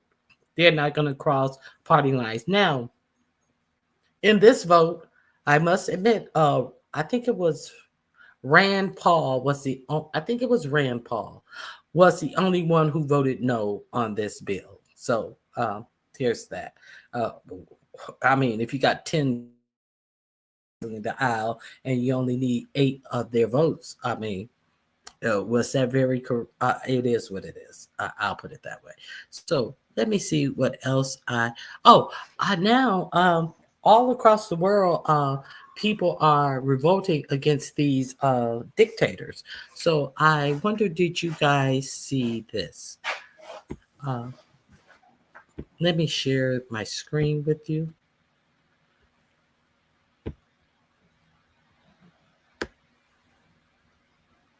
Trump's biggest nightmare. The fascist leaders who he admires are all being cornered right now. People are rising up against them. Take a look at what's going on in Budapest, in Hungary, where Viktor Orban, Donald Trump's buddy, is losing badly in the polls. And people right now are in Budapest by the tens of thousands telling Orban to resign. Watch this.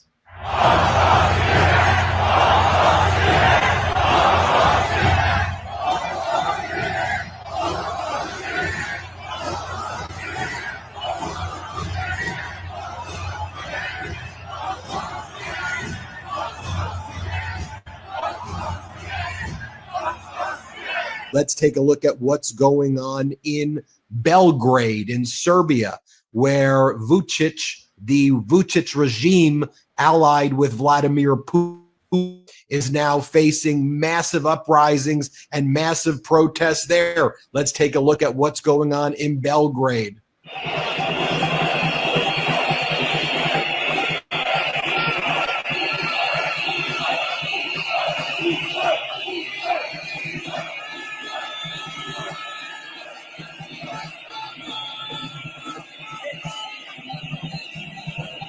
Now, they say tens of thousands. It looks like hundreds of thousands of people to me. And I think this is foreshadowing what I've said is going to happen, which I call it the summer of democracy here in the United States. Donald Trump's looking at this and he's like, am I next? Now, this is Donald Trump's biggest nightmare, the fascist. Okay, so did you guys hear about all of that? Now, we know that he has been laminating and frothing about Viktor Orban. Viktor Orban has such good ideas. It is my opinion that the Republicans are more organized and in beneficial monetary with their just really all over the place. Bush baby, be blessed and have a good day. Yes, Bush baby, I hope you have a great walk. I didn't realize that you meant you were walking your dog, Charlie, when you said gotta walk Charlie. I thought you meant Chuck Schumer, Charlie, had to walk, like walk the plank or get off the stage. I'm enraged. I thought that's what she was meaning when she said gotta walk, Charlie. Okay, so are you guys were you guys familiar with any of that stuff? All the uprisings that are, are going on in protests of these types of. Let me see. There's something else I want to talk about.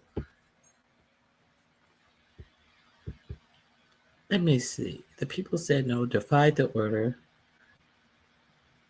Oh, this is what I wanted to talk about. Do you guys, let me see. What is this one?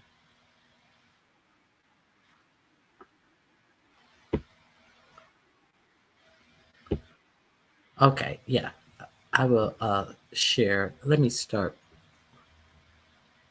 Hold on 1 second.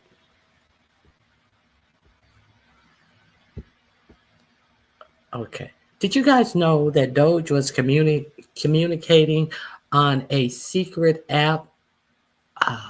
They're communicating on a secret app. The mission of the app is to delete. It's an encrypted app that deletes your transmissions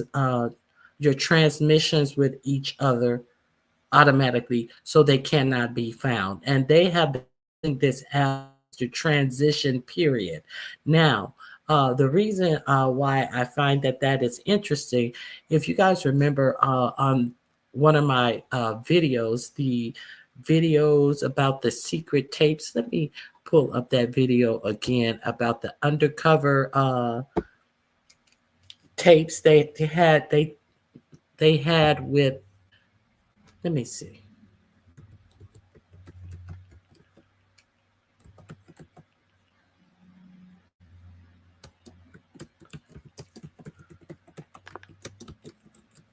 That they had with Russell Volt. Yes, here it is. They had a team of people interviewing Russell Volt. They did not know that they were being recorded. And one of the things, the guy who was introducing them to Russell Volt, one of the things that was very important is the secretive part of Project 2025. They did not want to put into writing because they didn't want it to be able to be requested via FOIA. So this was their plan. Let's start from the beginning. Okay. Let me refresh you guys. I played this on my channel. Let me make sure the volume is up. Okay, so. Second phase of Project 2025. And the second phase after the book came out was to break down like actual policy packets and like executive orders and. So we've seen the packets of executive orders. That was the second phase, to break down packets of executive orders. What else? Agenda items, things like that. That's been supervised largely by Congress. The first phase of Project 2025 was a 922-page policy book published openly.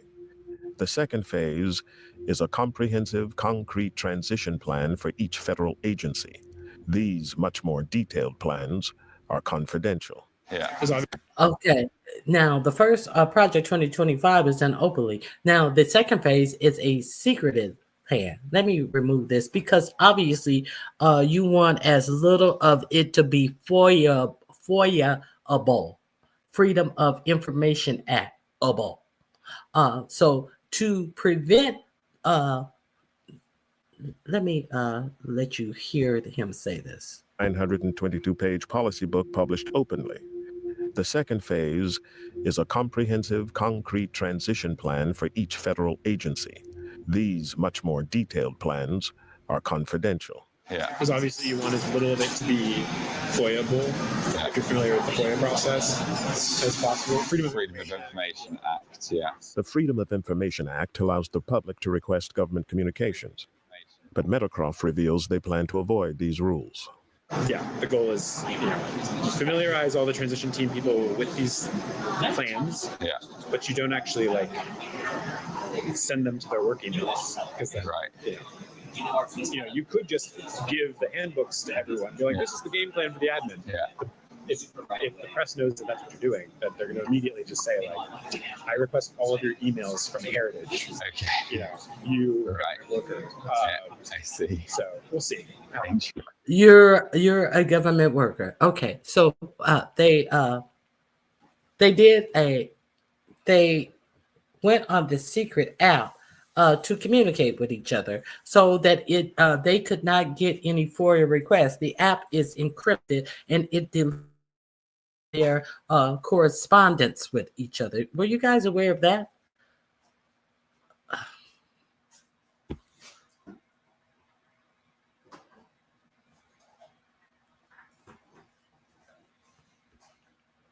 Let me see.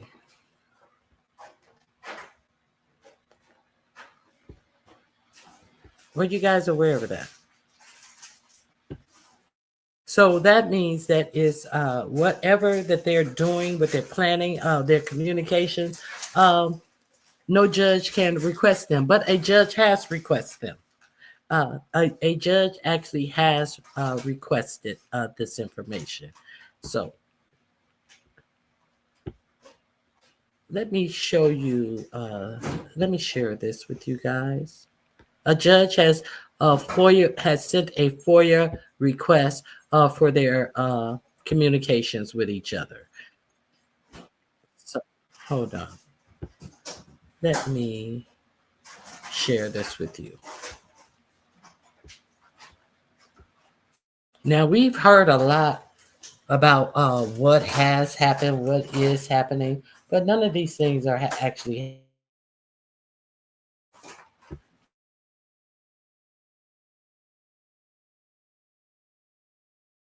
Okay, so let me share this with you.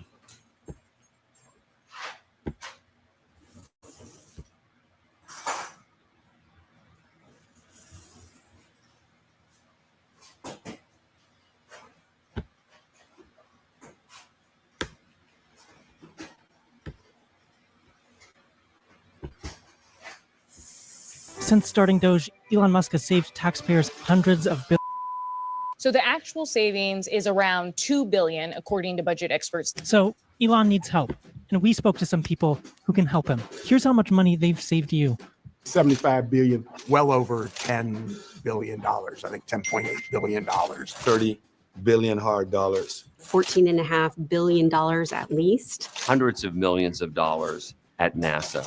They might not be 19 and they don't have chainsaws, but these people know a thing or two about saving you money.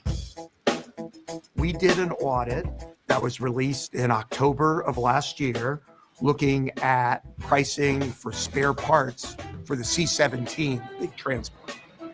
We identified one particularly egregious spare part. I believe it was a 7,943% markup on a. So do we actually need Elon Musk and the things that he's doing? This is the original Doge.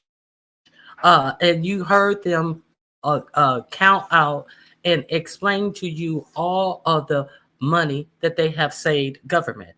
So do we really need a Elon Musk character? The link is in the description box.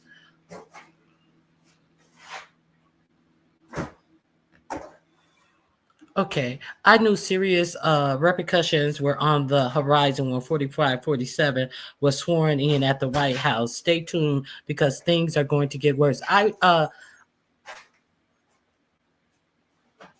Now, Loving Myself said not at all. Okay, the link is in the description box. Let me see. I'll tell you what it's under in the description box in a minute. Natural Lux Diva, I talked about the military attack that they did in Yemen for the Houthis against the Houthis, who have been allegedly based on what we are told, the Houthis who have been over in the sea commandeering ships and robbing ships. And 4547 did a Truth Social post warning them. Now, is that the channels that we warn other nations on? They didn't mention any proper channels that they warned them with. And on Saturday, there was a big military strike in which they say that these Houthis are protected by Iran, and they did say that they will be striking the U.S. back.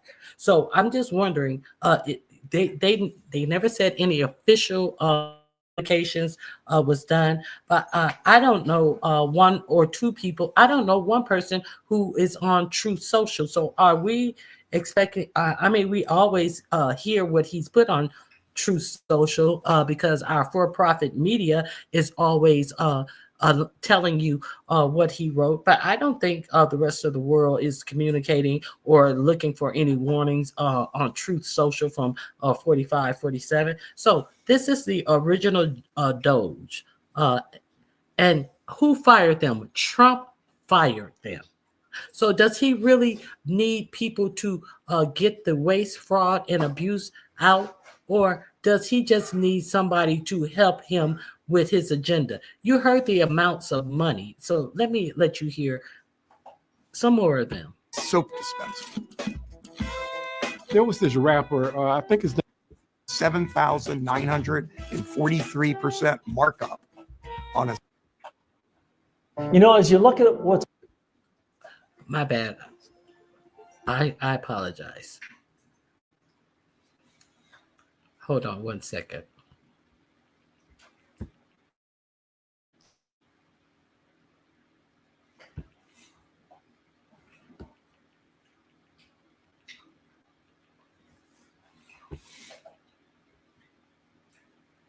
and did a video. I just been swiping for EBD. Markup on a Soap C17, the big transport. We identified one particularly egregious part. I believe it was a 7,943% markup on a soap dispenser. There was this rapper, I think his name was Nuke Bizzle. And Nuke Bizzle, he got so comfortable stealing this unemployment insurance fraud money that he actually went online and did a video. I just been swiping for EBD. Go to the bank, get a stack at least. It was the video that led to his capture. Nuke Bizzle boasted about getting rich off fake COVID-19 relief funds. Former Secretary David Shulkin had taken a European trip with his wife. It was essentially a couple of hours of meetings, but the rest of the time they were sightseeing in Europe, as well as getting tickets to the Wimbledon tennis tournament. The government had paid for this trip, so we did the investigation. The secretary had to pay back the value of the Wimbledon tickets, the value of his wife's trip. Expensive soap, fancy tennis tournaments. You'd think Trump and Musk would be dying to work with these people. Unfortunately, that's not how this story goes. Dear Christy. Dear Larry. Dear Hannibal. On behalf of President Donald J. Trump, I'm writing to that due to changing priorities. Your position as Inspector General. Inspector General. Inspector General of Department of Defense. At the United States Agency for International Development. of the Small Business Administration. Department of Labor. Veterans Affairs, Interior Health and Human Services. is terminated Terminated. effective immediately. Thank you for your service. Signed, Trent Morse, Deputy Director, Office of Presidential Personnel. So who are these people and what exactly do they do? Okay. what inspector generals have done for almost 50 years is not only save taxpayers billions and billions of dollars. We look for fraud. We look for misconduct. We look for inefficiencies. Crimes committed against Medicare.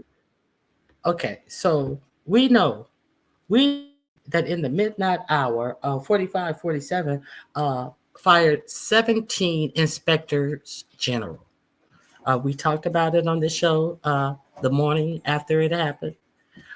So these are inspectors general. These are the people who he fired. When you hear about him firing inspectors generals, understand who he's firing. Doge's secret way of communicating is this federal, including a state office. I'm in a red state, and we have a Doge office. And I'm in a red state, and we have a Doge office. You're asking, do you have a Doge office? I think the Doge is only in Washington, D.C. Good morning, Ebony. Conflicting vested interests with his government contracts. Yes, he definitely does. He definitely does. He took the Verizon.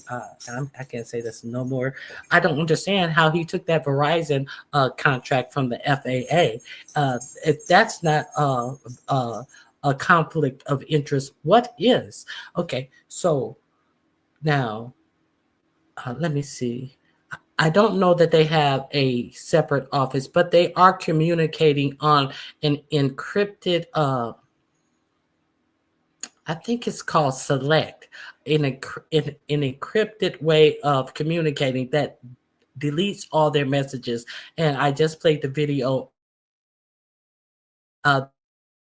Communicate in Project 2025. Of implementing Project 2025, they wanted to communicate in a way where it was not a FOIA-able, Freedom of Information Act able, where the public or the media could do a FOIA request and get the information. So let me see what naturally likes. Ronnie Q, I have a limited my access to the news. So thank you for this information regarding the Houthis. And you are right. They are backed by Iran. Yes, they are backed by Iran. And they say that they said that they consider what was done a war crime, and they are going to strike back at us. So there's this is in my description block. Make sure let me do a little bit more against Medicaid. It's everything from murders to threats against foster care programs, fraud that involved COVID supplies, contract fraud to benefits fraud. We look for that sort of waste all the time. Over the weekend, President Trump continued his flurry of executive moves, firing at least 15 inspectors general. All right, so Trump fired some federal employees. Why should we care? This is not a story of a personal tragedy for Mike Ware, right? What American taxpayers should care about is that this was a wholesale removal of 17, 18, 19 inspectors general. This is historic. This has never been done with this number of IGs that have been fired at one time. You took a charge with ensuring that Americans are covered. Firing IGs puts up an open for business sign to fraudsters. Administrations come and go. It didn't make any difference to us who the president was, what the party was. President Donald Trump appointed me. President Biden. President Donald Trump. President Obama. The only way that this is done in a fair, unbiased, and impartial way is if inspectors general are allowed to operate in an independent manner, free from political interference. Okay, so we saw that the architect of Project 2025 said that he was implementing his plan perfectly. We saw that. So you understand that Project 2025 said that people would have to be fired because they needed loyalists in the position. So being an inspector general who was not loyal, who was indifferent to whatever president they were hired under, that could not work. because they specifically said that they needed loyalists, they needed sycophants to be in any position of government to implement his policies. But being an inspector general, it does not mean that you are there to implement his policies. It means you are there for the people of the United States, and they have all been fired. This is why I want you to finish checking this out. It's very important. Now, I'm going to go a little further. I want you to see this hearing, this ruling that this judge had about Doge being secretive. And he has absolutely told them that he wanted their communications, which are encrypted so they can be deleted. Let's share about this.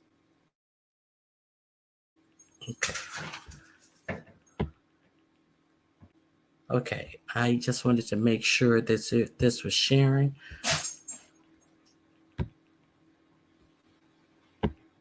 Injunction coming out of the District of Columbia in breaking news led by Judge Cooper. It could blow the doors wide open about Doge, Musk, and be one step closer to getting Musk out of the government.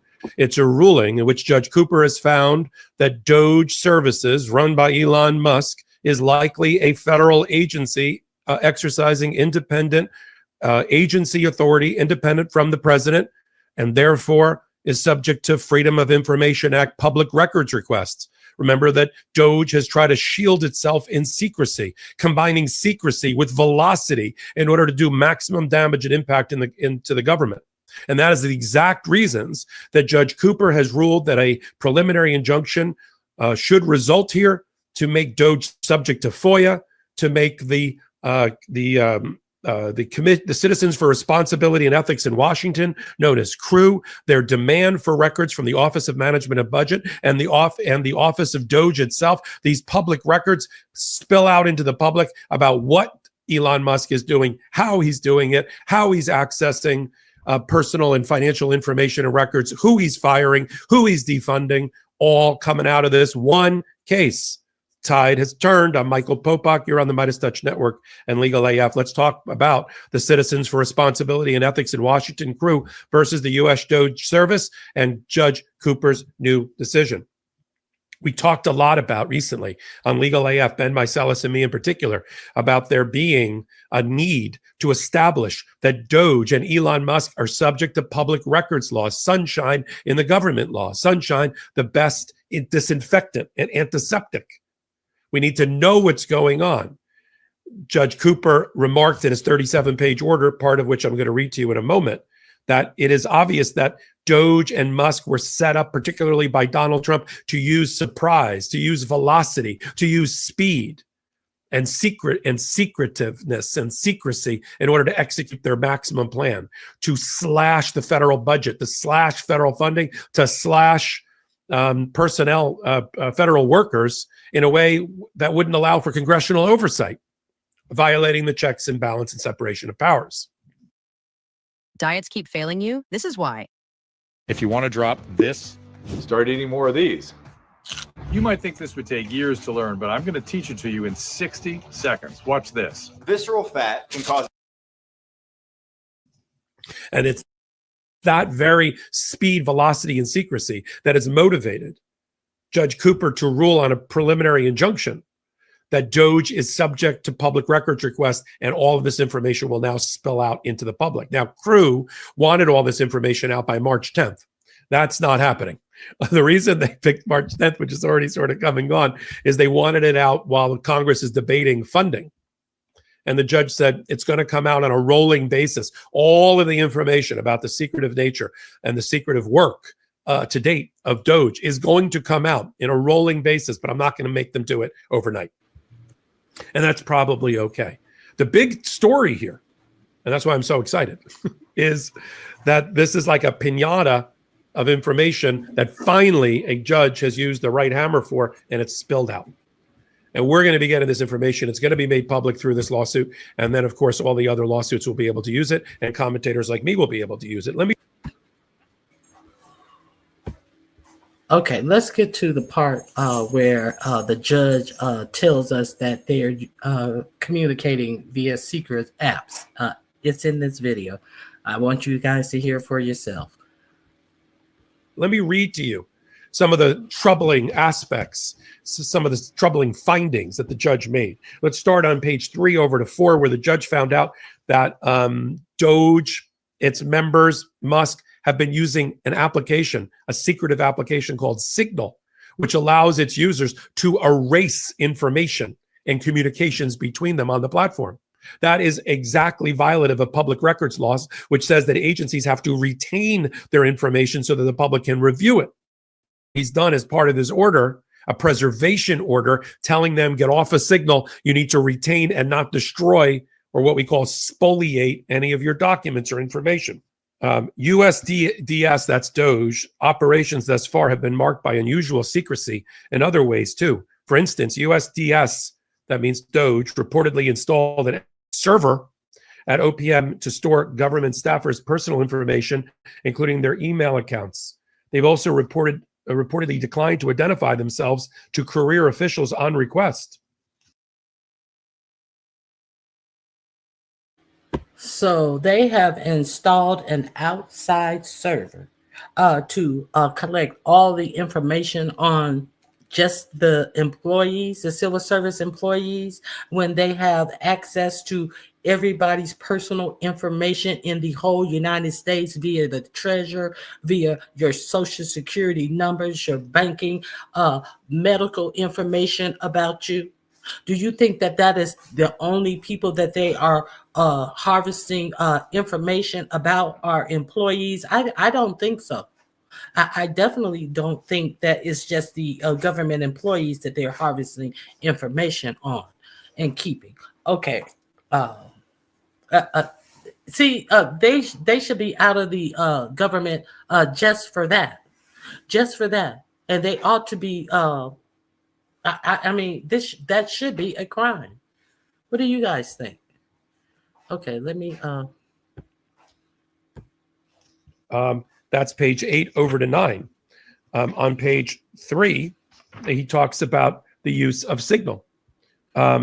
Page 3, Doge commenced operations prior to President Trump's second inauguration. During the transition period, USDS employees reportedly communicated via the encrypted messaging application, which is widely used for auto-delete functionality. Through this function, users can... It's known for its automatic delete functions. That's why they used it, because it automatically deletes. It's an encrypted app that automatically deletes your communications. That sounds straight up and up, doesn't it? Can set Signal to automatically and permanently delete text messages, which is what they have been doing, and that has been troubling the judge as well. Did you know Fast Growing Trees is the biggest online nursery? So, this link is in the description box. I just wanted to let you guys know it deletes them permanently. It's not like how we delete a message on our phones, and then the government or the cell company or the police can go and retrieve our messages, any transmissions we have on our phone. No, this deletes them permanently.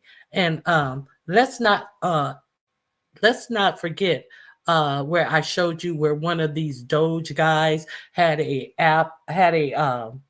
created a site where he allowed people to transmit pictures for some reason, encrypted pictures, and it would not go back to them that they had sent these pictures. And it has been alleged that some of these pictures were of children in different unflattering ways. These are the allegations about this Doge member's site that he put up, encrypted, so the pictures would not come back to you.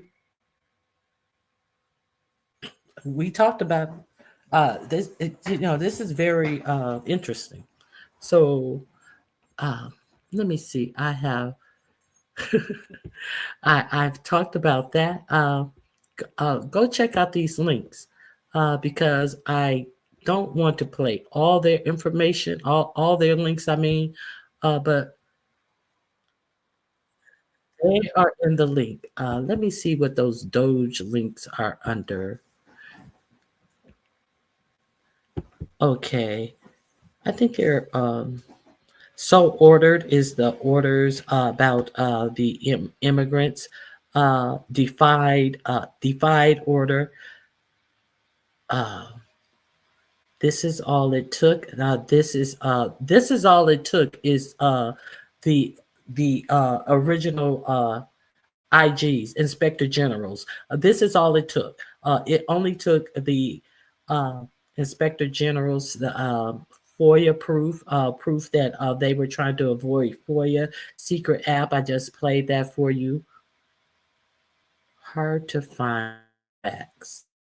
That's him explaining that the lawyer, the judge, ordered him to release the information and stop using that secretive app. Let me see. So, it seems like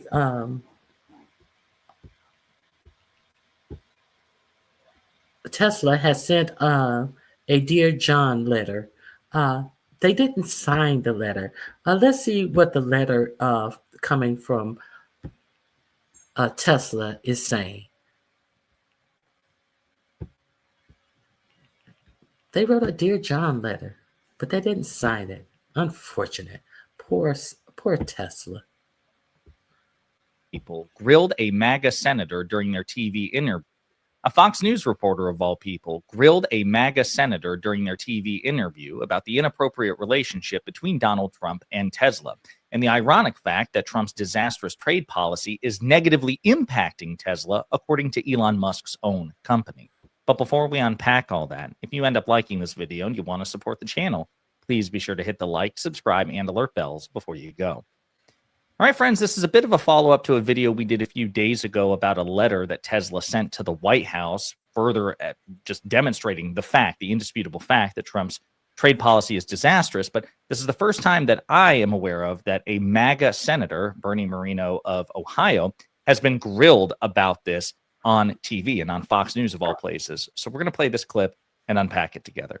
Even Tesla has apparently sent a letter to the trade representative asking to examine the president's policies, saying it could harm Tesla. It reads, Tesla encourages USTR to consider the downstream impacts. Even with aggressive localization of the supply chain, certain parts and components are difficult or impossible to source in the United States. And that's Elon Musk's company. Is the president going to listen to Elon Musk? Well, I think that, first of all, President Trump. Let's be clear, that's not Elon Musk who wrote the letter. That's someone from his company who wrote the letter but did not sign the letter. Let's also be clear that we are under the understanding that some American car companies made in Canada, our enemy Canada. And they come and go across the border multiple times. Some of these parts go back and forth across the border multiple times to create our cars, not just one time, multiple times. That's how it works. So let's continue. And Trump listens to a lot of people, and ultimately he makes the decision. That's what's different now than 4 years ago. Joe Biden was out counting chickens in the backyard. Look, the reality is this. This is about how much time do these companies need to bring their production back to the U.S. Given the right time frame and the right rules of the road, which we're going to set for them, you're going to see that boom here. And by the way, it's important for national security. We need to make more things here in America. We can't be a no answer. It's important for national security. They always, just like they say that we need to annex Greenland for national. It's about national security. It ain't about a goddamn thing. Let's Ohio giving a BS answer. Tesla warns White House over tariffs in an unsigned letter.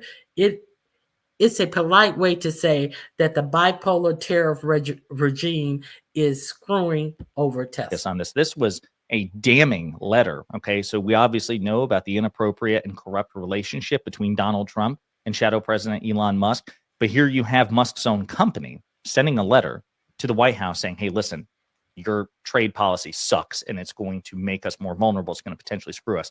Again, Fortune reported on this. Tesla warns White House over tariffs in unsigned letter. Quote, it's a polite way to say that the bipolar tariff regime is screwing over Tesla.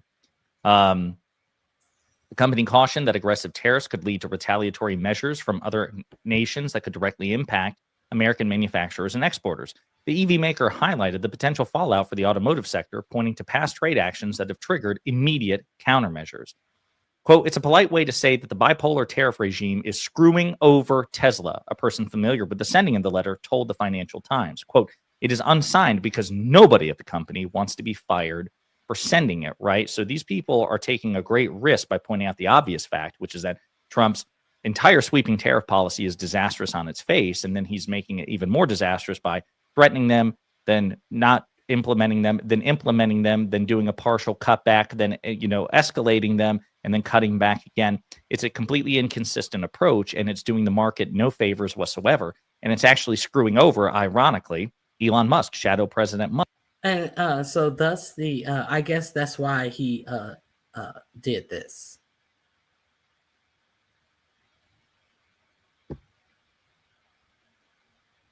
He said, listen to this.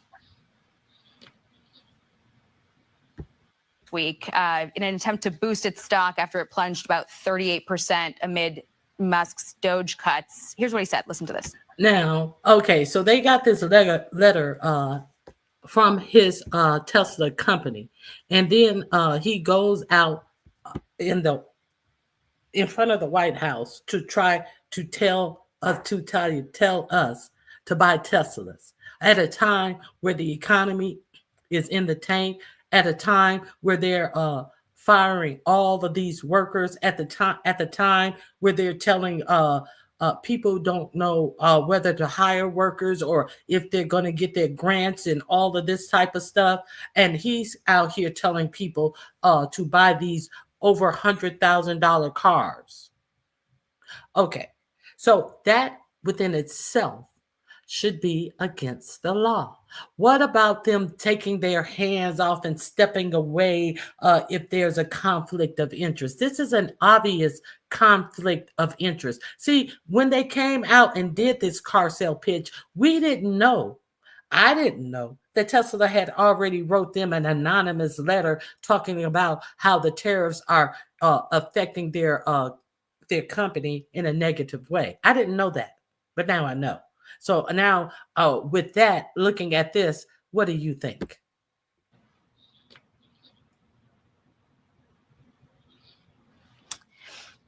Okay, we don't have that sound there. But, sir, there was basically a display at the White House there. He surveyed some cars. It was happening as, Americans' 401k accounts were facing some struggles because of this tariff war happening right now. Was that So what do you think about that? Let me make sure there's nothing else. I thought that there was going to be sound to that. Go over and check out this video. Let me see.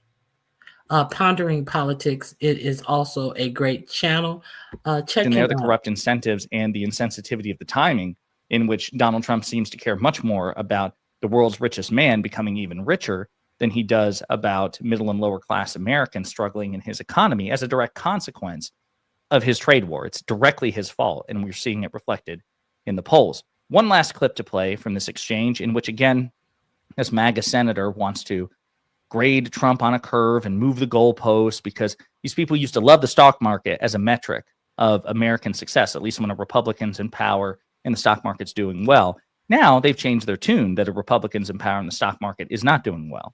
American production might not happen at all. S&P Global is forecasting a massive production halt for the auto industry, with the probability of an extended disruption at 50%. It reads, with tariffs now imposed on Canada and Mexico, we expect significant disruption in the region. S&P Global Mobility sees potential for North American production to drop by up to 20,000 units per day within a week. We now expect that the tariff posture, messaging, and coverage through 2025 will be erratic, placing automakers and suppliers mid or long-term vehicle and facility planning in virtual gridlock. That does not sound like a manufacturing boom. So, Elon, it doesn't seem like just us little people are going to have to be uncomfortable while you guys adjust. So, let's be clear. Everybody is going to be in pain. Even though he's the richest man in the world, he did not predict that he would have to feel the same pain as us little common folk, is my point. Let me see what you guys have to say about Great that. content needs a great audience. Let me see.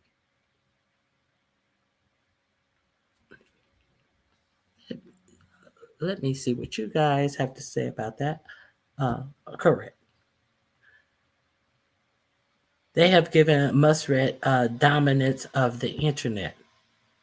The messages delete like Snapchat. Okay, so let me share something else with you. I got, I think, 2 or 3 more things I want to present to see if you guys have seen this going on. It's a lot. It's a lot going on.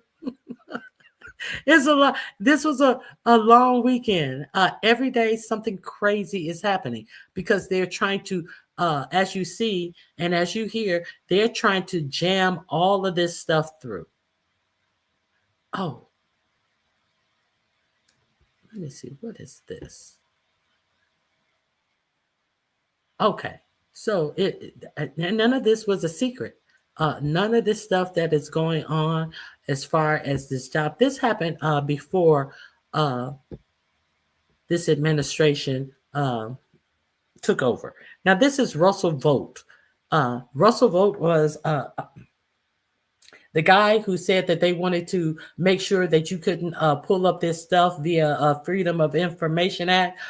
He was, after he got finished running his mouth, he was going to introduce them to Russell Vogt. Russell Vogt is over the Office of Management and Budget. He was in 47 first administration. Let's be clear on who Russell Vogt is. I played this for you. This is before this is during Biden's administration, where and after Trump election. This is what Russell Vogt had to say about federal workers. We want the bureaucrats to be traumatically affected. We want, when they wake up in the morning, we want them to not want to go to work because they are increasingly viewed as the villains. We want their funding to be shut down so that the EPA can't do all of the rules against our energy industry because they have no bandwidth financially to do so. We want to put them in trauma. We want to put them in trauma. It's not like we did not know this stuff was happening. You guys certainly that I have played that many a times for you guys because I thought that it's important for us to not act as if we don't know what these people have had planned for us. So now I want to go to the guy who was arrested at Columbia. I talked about him earlier. Let me see.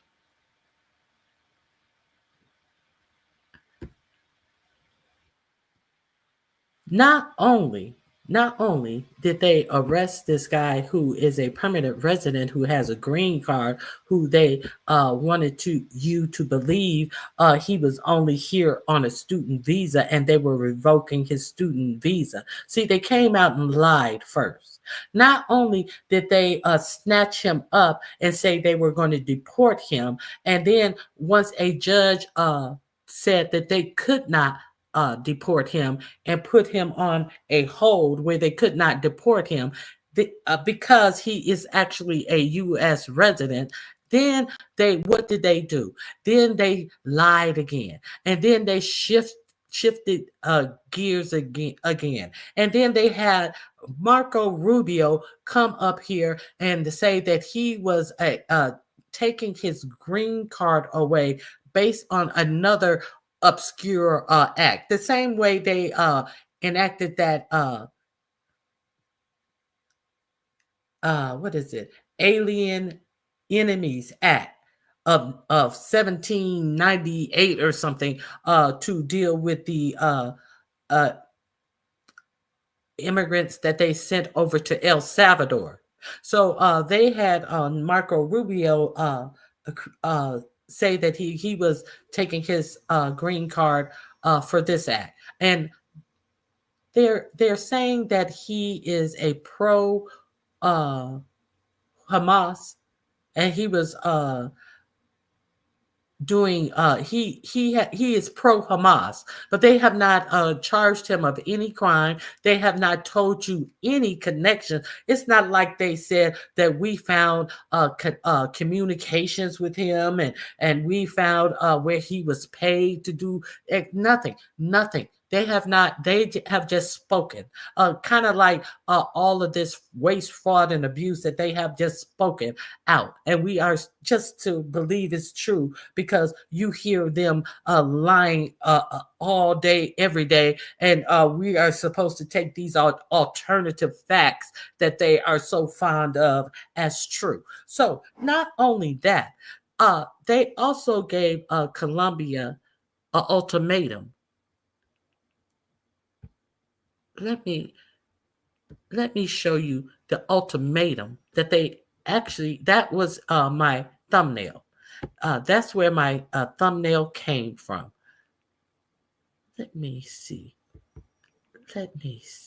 This is where my thumbnail came from. This is what my thumbnail means. Okay. So what they also told Colombia, they must begin the process of placing the Middle East, South Asian, and African Studies Department under academic receivership for a minimum of 5 years. The university must prove a full plan with date certain deliverables by March 20th of 2025 deadline. They gave Colombia an ultimatum. They are trying to, they said they have over 60 colleges that they are investigating for activities that will make them lose a lot of their federal aid money. So you notice there's no European studies. There's no Italian studies. There's none of those type of studies. All studies of Black and brown people. Even in universities, they're trying to make them fear that you will not get any federal money if we don't like what your curriculum is in these areas. That's why that is my thumbnail. Let's be clear. Let me see. Somebody said something. Hey, Room Shaker. I thought that it was against the law to profit promoting from the White House, because it is. Yeah, you were right. Your thoughts were exactly right. So let me share. Let me remove my thumbnail. Yeah, that's like all of this stuff. Is quid pro quo. Okay, so let's listen to this.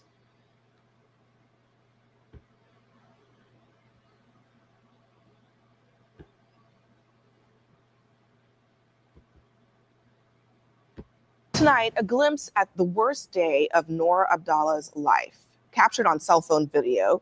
Abdallah is the wife of Mahmoud Khalil, the activist at Columbia University and a graduate who ICE agents arrested this week. He hasn't been charged with anything, at least not yet, but he is in the Trump administration custody and a target for helping organize anti-Israel protests.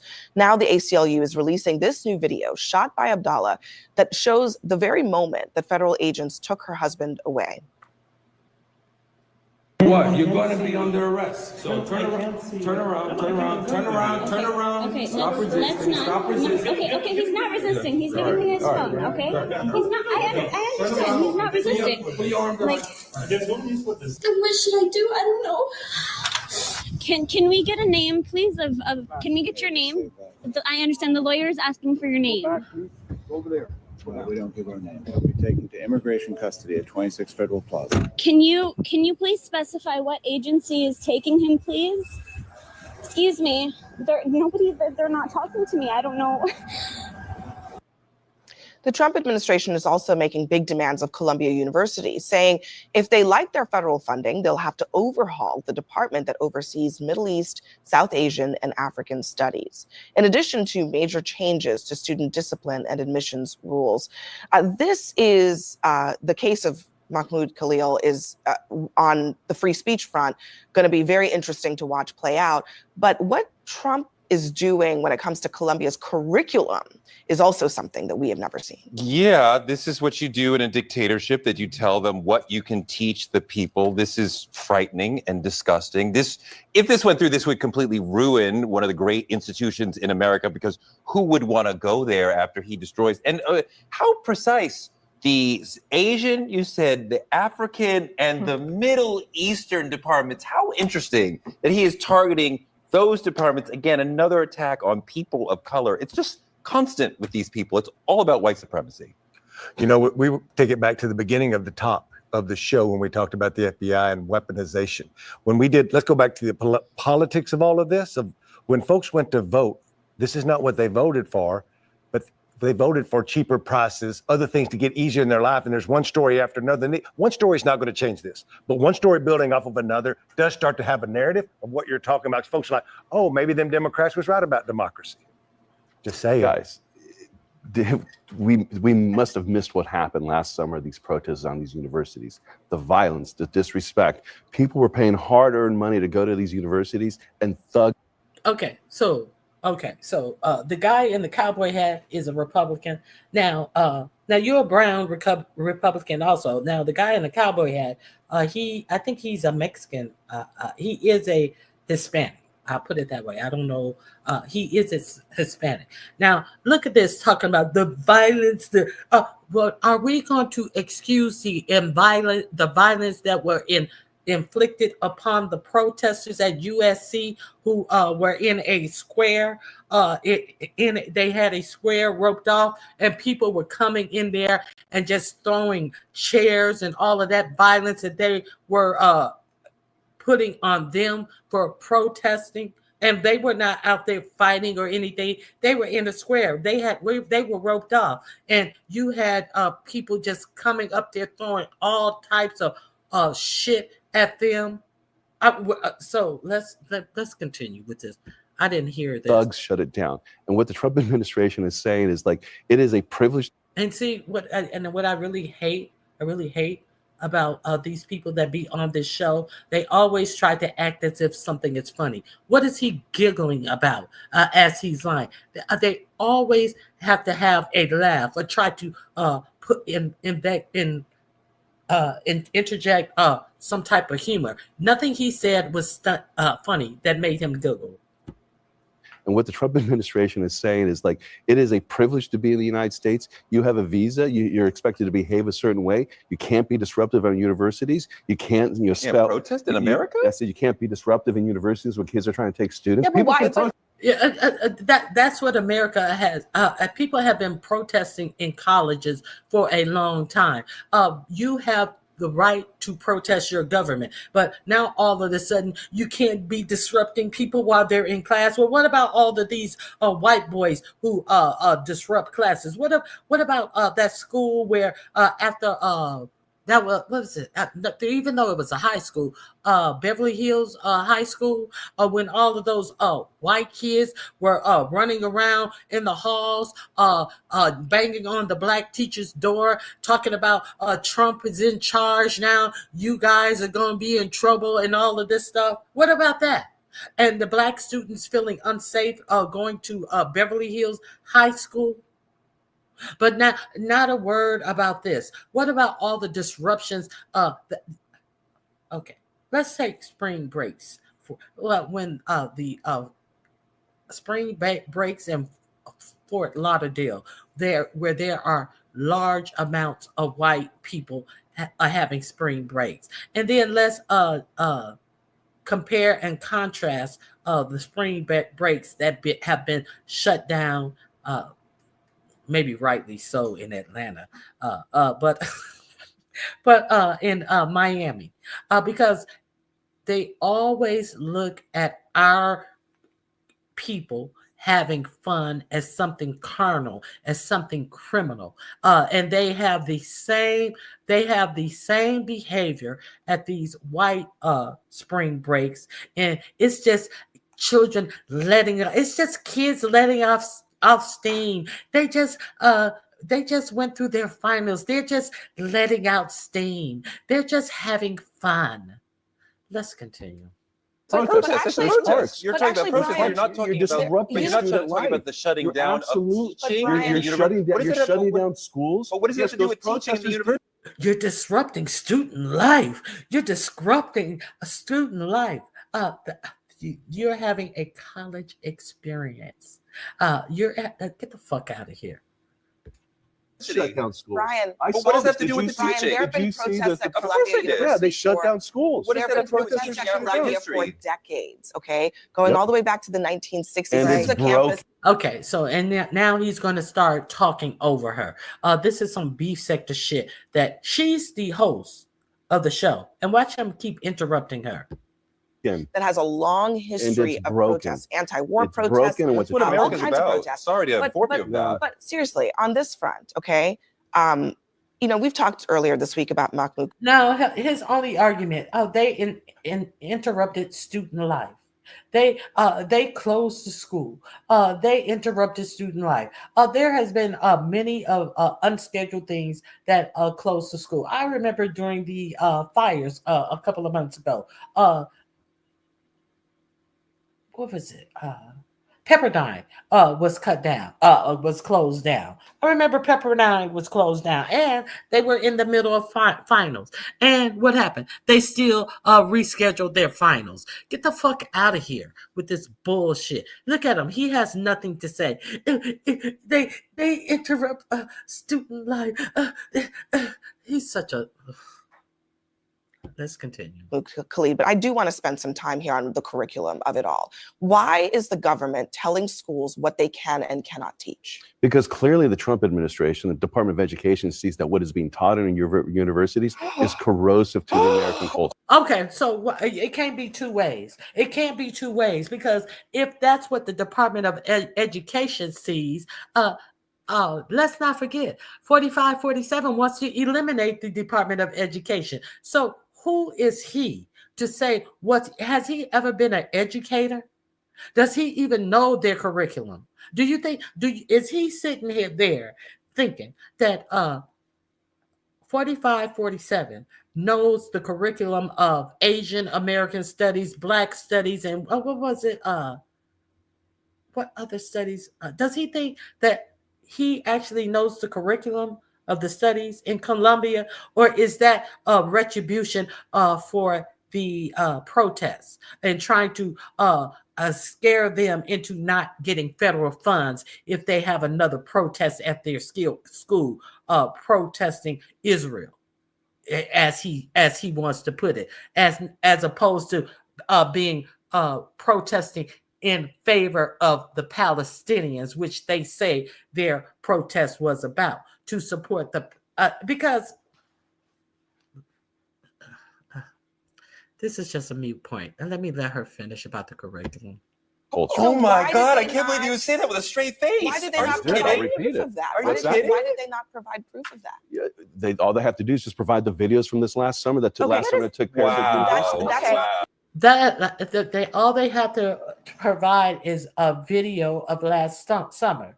What does that have to do with the curriculum?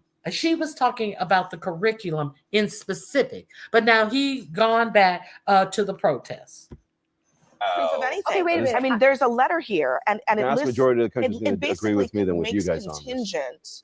It makes contingent $400 million of federal funding to the university on a Taxpayer money. whole. It's not just it's taxpayer money we're talking about. Absolutely, Yep. taxpayer money Mhm. on a whole host of things that are the domain of a private institution.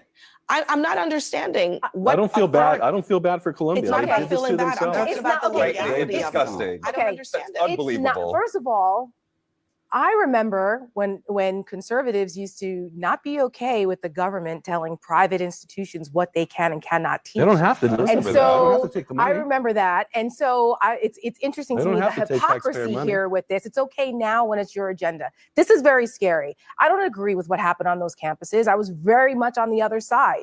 I thought what was going on was awful. But however, Columbia and a multitude of other universities that Donald Trump is threatening, they have a right to have their own curriculums. And for him to be like a mafioso boss saying, if you don't do what we want, we're going to withhold the money is crazy. They're withholding money from PhD programs. They're Biden withholding money administration from withheld money from they- schools during his tenure Okay, who were they teaching. did and not didn't agree with threaten This is a universities normal. over nonsense like this. I know, right? So whataboutism is insane. The Biden administration set out rules to universities that says if you don't honor the way we want you to do with transgender sports, we are withholding your money. By the way, this happens.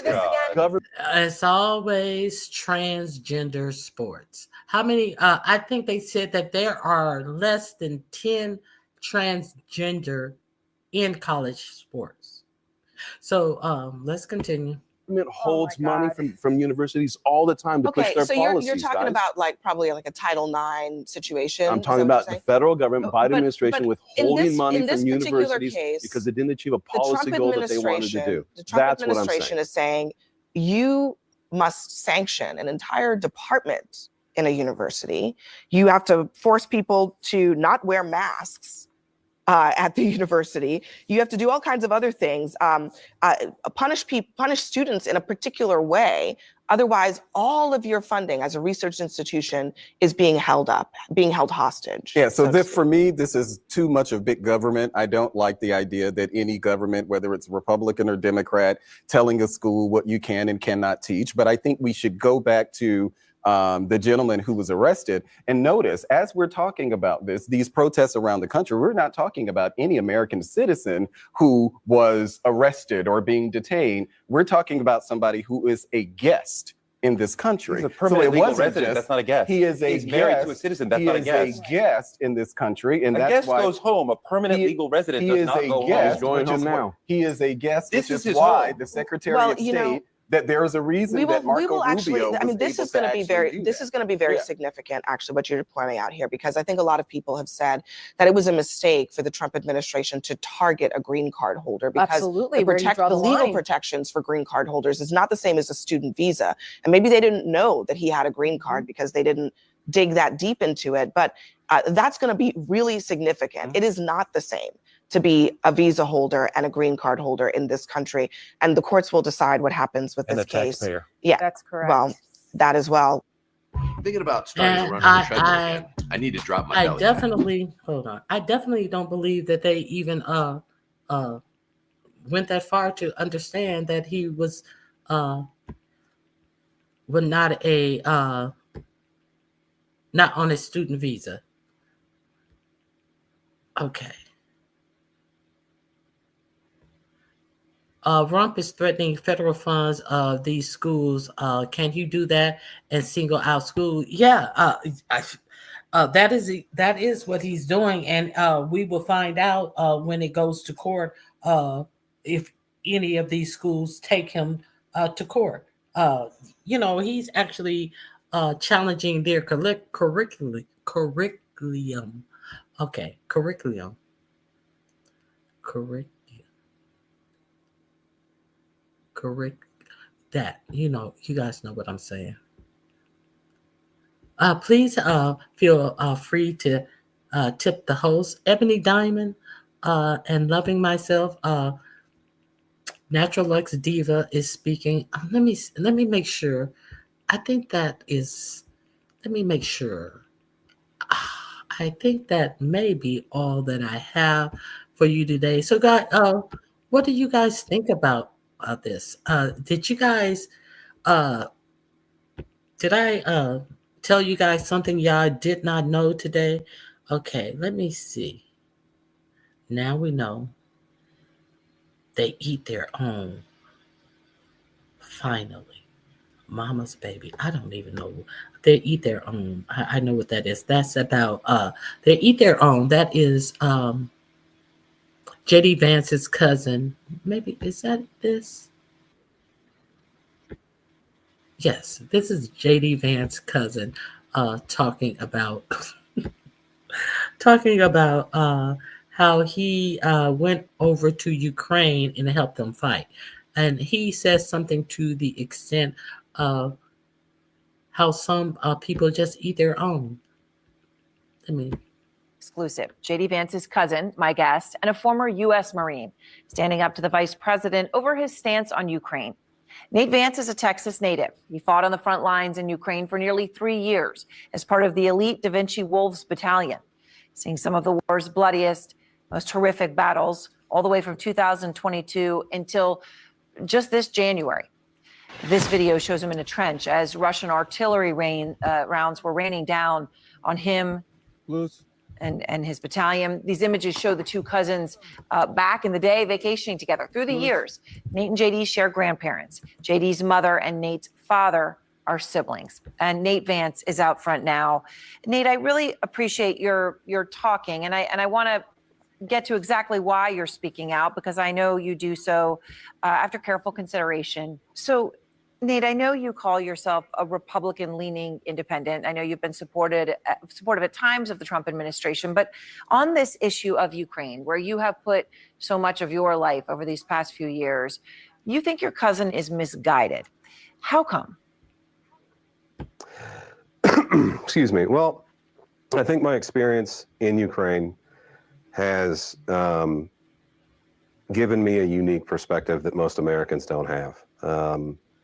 There are certainly cultural differences both between the Ukrainians and Americans and the Russians. And I think if you try to deal with Russia through an American lens, it will come back to bite you. They don't necessarily think like we think.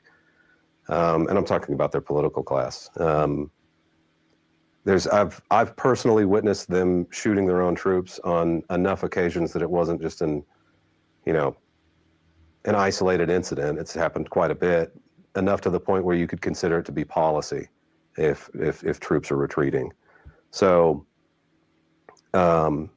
these people, as a policy, will eat their own. So they will not hesitate to eat an American president or American vice president. They don't care what we think. They're not our allies, and they never will be, not at least for a generation. Okay, so the link is in my description box under "They Eat Their Own." What he's saying is he actually see them shooting each other as if it is policy if somebody is retreating or trying to leave the battlefield. Okay, one more before I'm going to talk about this track star. Let me present this. Elon, I just want to reiterate who we have making decisions in Doge about things that greatly affect us as American citizens.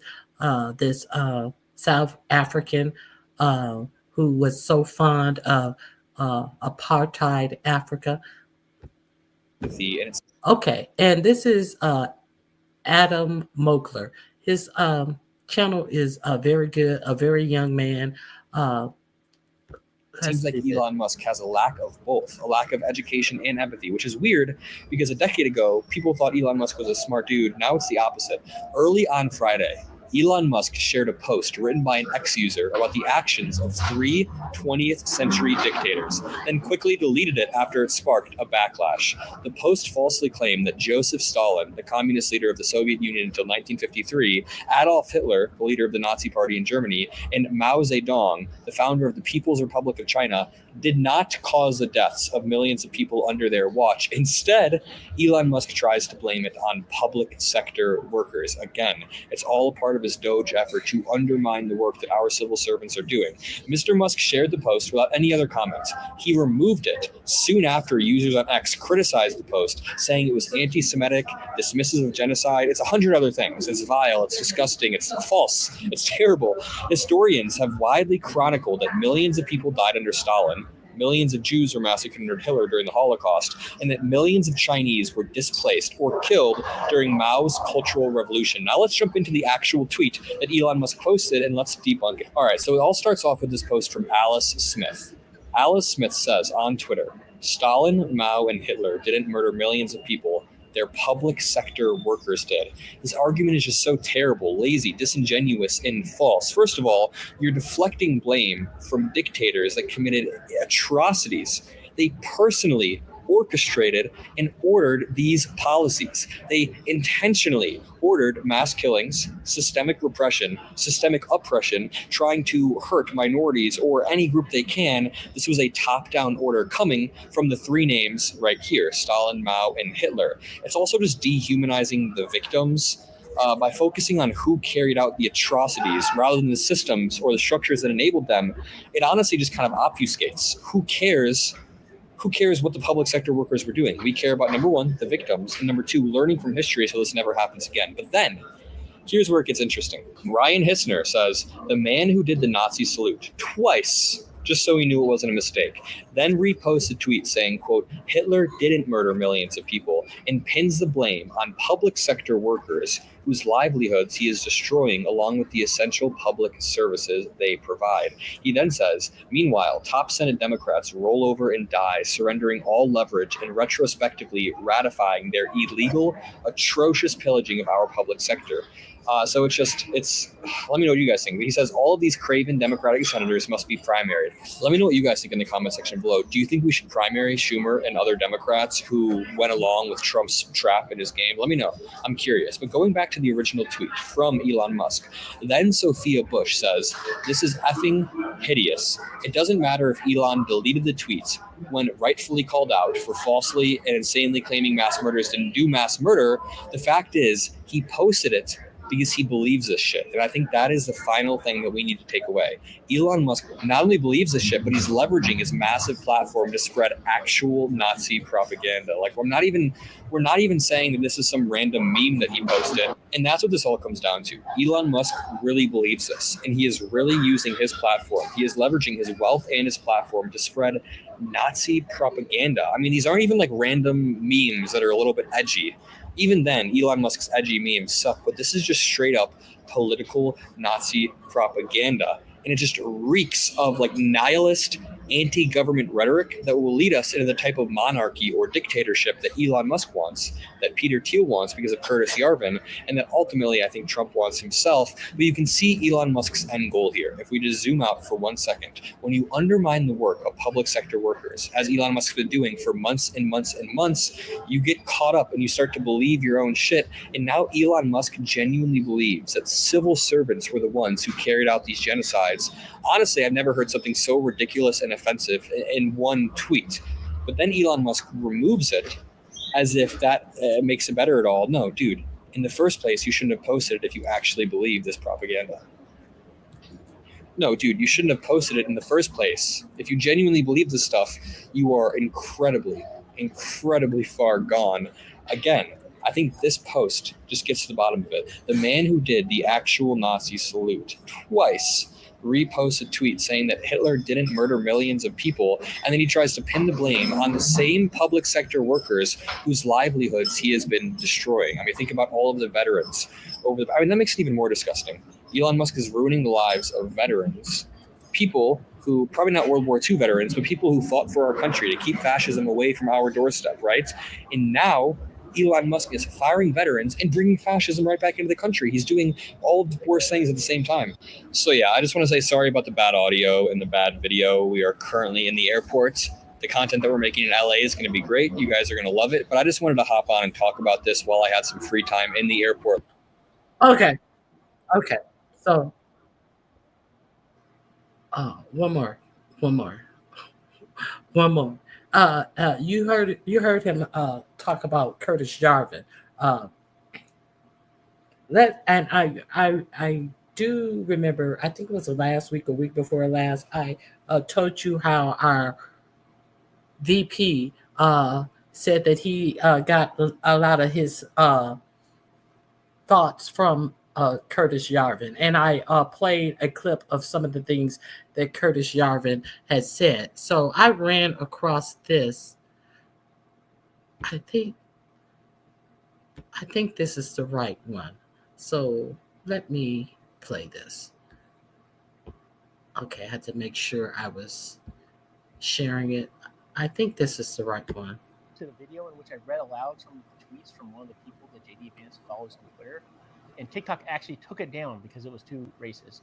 I'm appealing that takedown because I think this is important public information, but in the meantime, you deserve to know what the vice president is reading and who he follows. So I'm going to put screenshots of some of those tweets, some of the language, and you decide for yourself whether this is something the vice president should be engaged in. So here's one. And here's one. Okay, I can't. Let me see if I can enlarge this because I can't. I saw the actual one that he must be protesting. Okay, let me see. Oh God, that's too big. I can't read this. So Twitter took it down, and he was just.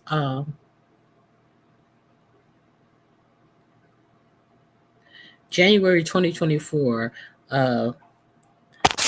Captive Designer posted, "Racism doesn't exist. Blacks just aren't smart enough to fly planes." In December 2023, Captive Dreamer wrote, "I think it's probably the fact that Arabs are low IQ and extremely low in impulse controls." Okay. Let me see what else. I missed the first one. And here's one. I believe a white future. Now, these are all things that he says that JD Vance is following or reposting, I believe. We're going to go back over the beginning. I believe in a white future. Stephagong 77 posted September 17, 2023. An Aryan future, a future where my children will make Indian Bronson shine our shoes. Indian Bronson shine our shoes.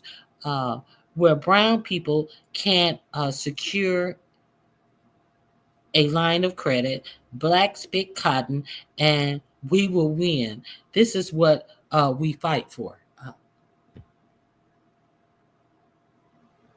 And here's one. Then account just had 4,000 followers on it. The owner repeatedly used racial slurs for Indians and dubbed himself an outright white supremacist. "I am a colonialist. I make no effort to hide this because I believe in a worldwide white supremacy." Okay. So is he following this or is he reposting this? These are all from a well-known Twitter white supremacist, recently unmasked by a journalist at the Daily Dot. JD Vance follows this account. The vice president of the United States follows this account. People deserve to know the ideas that their elected officials, their national elected officials, are trafficking in. JD Vance follows accounts on Twitter that are so racist you can't even talk about them on TikTok.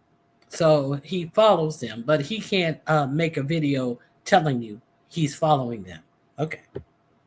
A couple of days ago, I posted a video in which I read aloud some of the tweets from one of the people that JD Vance follows on Twitter, and TikTok actually took it down because it was too racist. I'm appealing that takedown because I think this is important public information, But in the meantime, you deserve to know what the vice president is reading and who he follows. So I'm going to put screenshots of some of those tweets, some of the language, and you decide for yourself whether this is something the vice president should be engaged in. So here's one. Okay, this is the first one I missed. I believe in Hitler. Reads one deleted captive dreamer. So captive dreamer was the one that he said that was found out by some. I think he said newspaper or news organization. Okay, he says I believe in Hitler. June 14, 2024, in national and socialism, in total inward deaths, they win. I think they said, he said they win. I think it means they whine about how I talk, but that's because I'm Aryan, confident, and I'm not a fucking Mexican. I think it's the agate like they are. Captive Dreamer is not the only account linked to Martin. That's an embarrassed. That's wait a minute. Captive Dreamer is not the only account linked to Martin that has embraced Aryan identity. Okay, so I remember that. Just a little information for you. Just a little information of who is. Hey, Sandy, Grand Rising. Welcome, Joan. Good morning to you as well. Welcome, Joan. Please hit the like button. So, something just happened to remind me. Somebody said something about when Adam Mokler said something about Yarvin. It's not Jarvin, it's Yarvin. And that reminded me that our vice president followed him, which reminded me about seeing this guy's original post about our vice president and who he was following. Did you see the little boy with his police yes girl saying he ran into Elon Musk in the White House? He asked him for a Tesla truck. Lord. You mean the little black boy? Yes, low IQ. Yes, low IQ. And that's who your VP is following. Oh, you do mean he with the police uniform? That's the little boy who had cancer. Well, did Elon give him the truck? Because he surely has a father, and they surely used him as a prop about talking about his cancer and him wanting to be a cop and this, that, and the other. And while they are cutting fund, while Elon Musk is cutting fund for childhood cancer research, so did he at least give the boy a truck? It ain't nothing off of him. He I mean, you mean him, yes, I know. Yes, you mean that little boy, not yes to did they give him a truck? Okay, so did you guys hear about the track meet?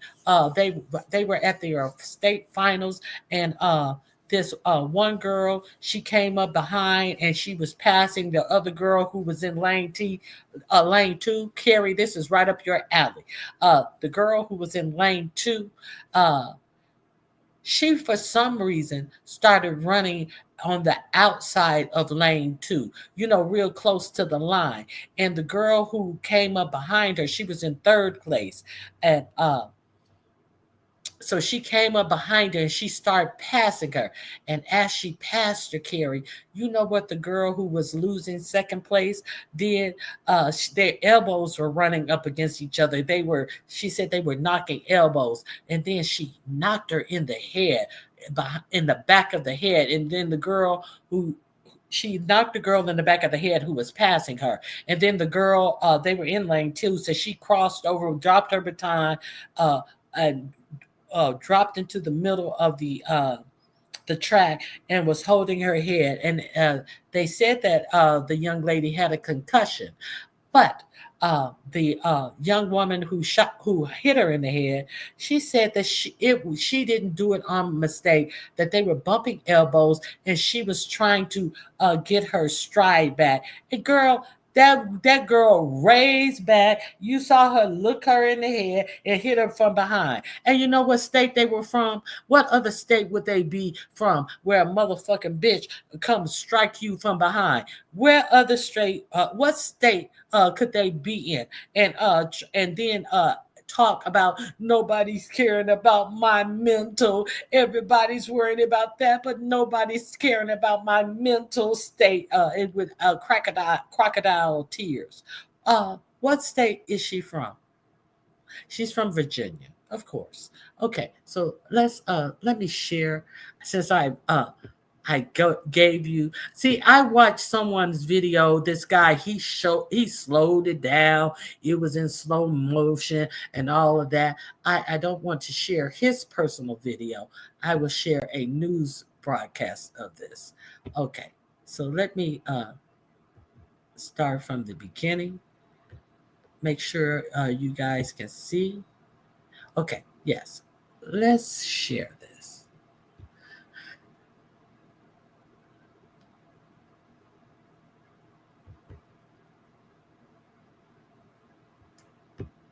A high school athlete was injured in an apparent attack during a championship track meet in Virginia. Take a look at this. Kaylin Tucker was competing in the 4x200 relay when an opponent hit her in the head with a baton. There it comes. The incident happened as Tucker was passing the other runner in the outside lane. I just felt a bang on my head and then I fell off the track immediately. The whole Coliseum pretty much gasped. I just jumped up out of the bleachers immediately and ran to her on the main floor. This is absolutely unbelievable. Yeah. Tucker, a junior, was later diagnosed with a concussion. I mean, we saw it all unfold on camera. According to her parents, the alleged attacker and her coaches have not reached out to check on Kaylin or apologize. They did, however, receive an apology from the girl's father and the athletic director of that girl's school. The Virginia High School League says it is reviewing this tape and the incident. Okay, so the whole what I learned from the other video that I watched is the whole school was they ejected the whole school from the track race. Okay, Auntie Donna said he told him, yeah, okay. He asked for the truck to be used at the White House. Oh my God. Oh my God. Which means there is no truck. Tell him, he should have told him, my daddy house is white. My mama house is white. That is so wrong. So yes, that was wrong. So the whole school, she caused the whole school to be eliminated from the track meet. So,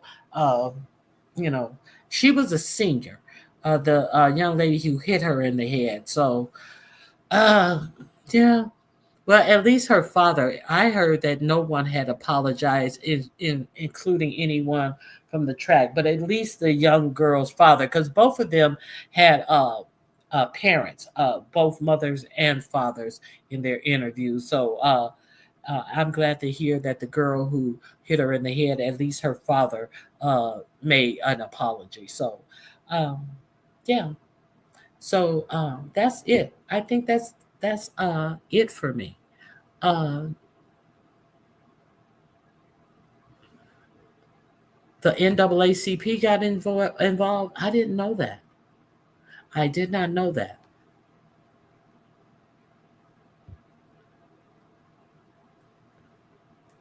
So what did the NAACP? What was their position in it? Let me see if I can find it.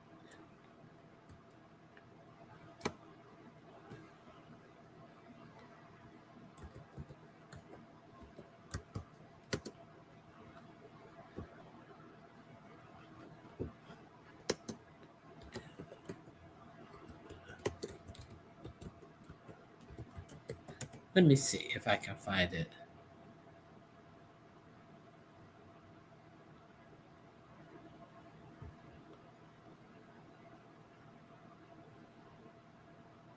Let me see. I don't see anything about the NAACP being involved. Okay.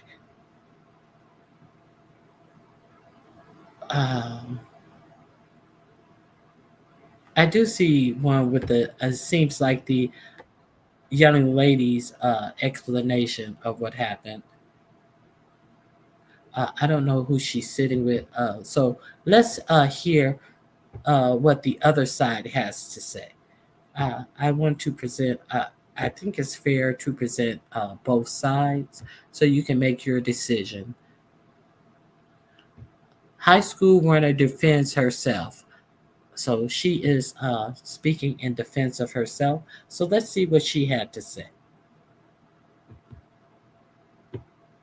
This morning, Alayla Everett, the track star at the center of that viral video showing her appearing to hit another runner in the head with the baton, is speaking out. I would never do that on purpose. That's not in my character. Everett says the incident is a complete misunderstanding, pointing to another angle of the race as proof. The baton was literally like her arm was literally hitting the baton like this until she got a little ahead and my arm got stuck like this.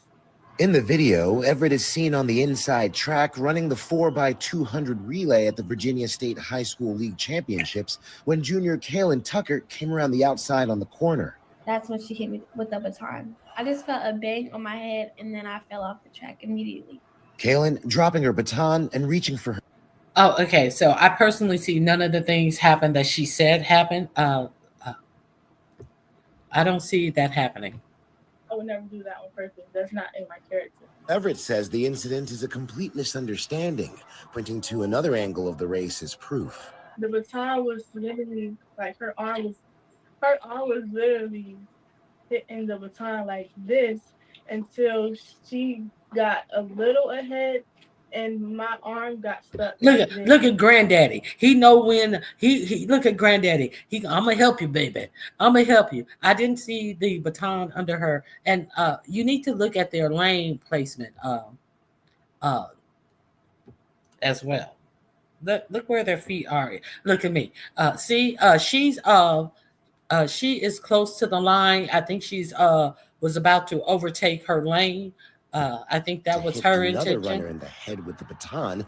Let's look at their lane. Everett, the track star at the center of that. She is also close to the line as well. The one in lane 2. The track star at the center.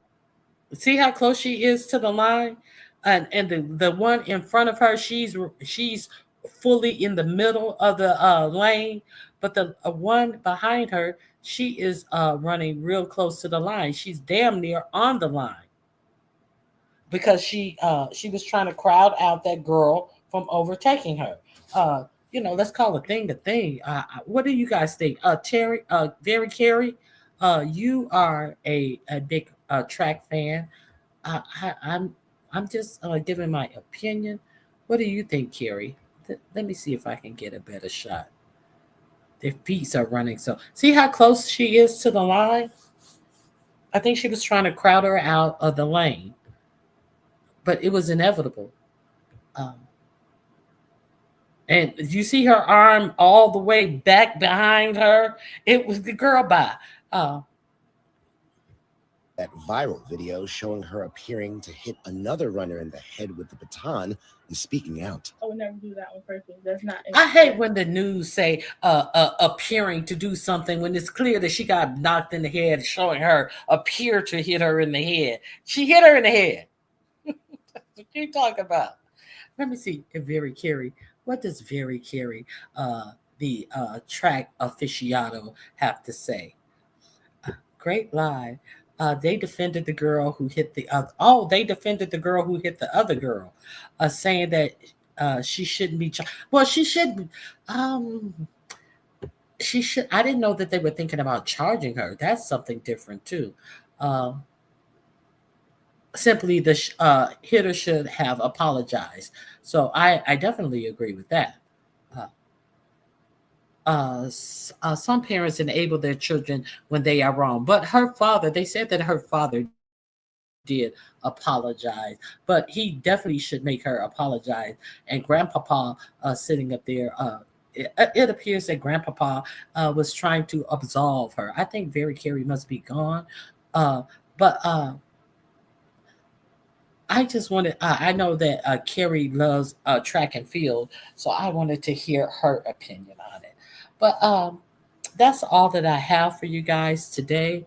I hope you guys enjoy the programming, and I hope you come back on. It depends on what happens tomorrow. I may start saving my 45, 47s stories for Monday, Wednesday, and Fridays because it just be a lot that goes on, and you have to pick and choose. I bet you I already have my tomorrow story already has happened today. I bet so much shit has gone down in this administration already that I'm able to cover it as it is. And somebody sent me a gift. I want to say thank you to Outspoken One for helping me meet my goals. And somebody, wait a minute, hold on.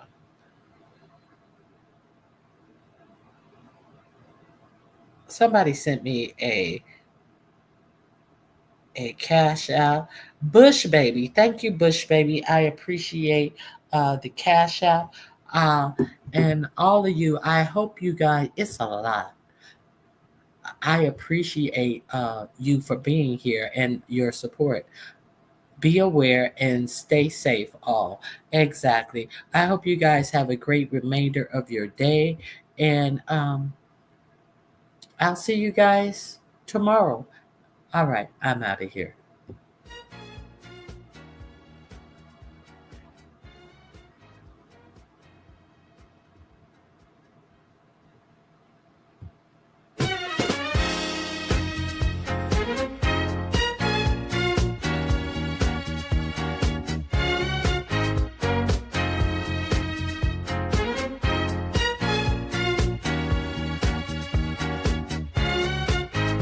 In the morning when I'm driving, I really come alive when I listen to my Ronnie, I listen to my Ronnie Q. They are rare and they are few who can compare with Ronnie Q. So grab a chair, she's coming through.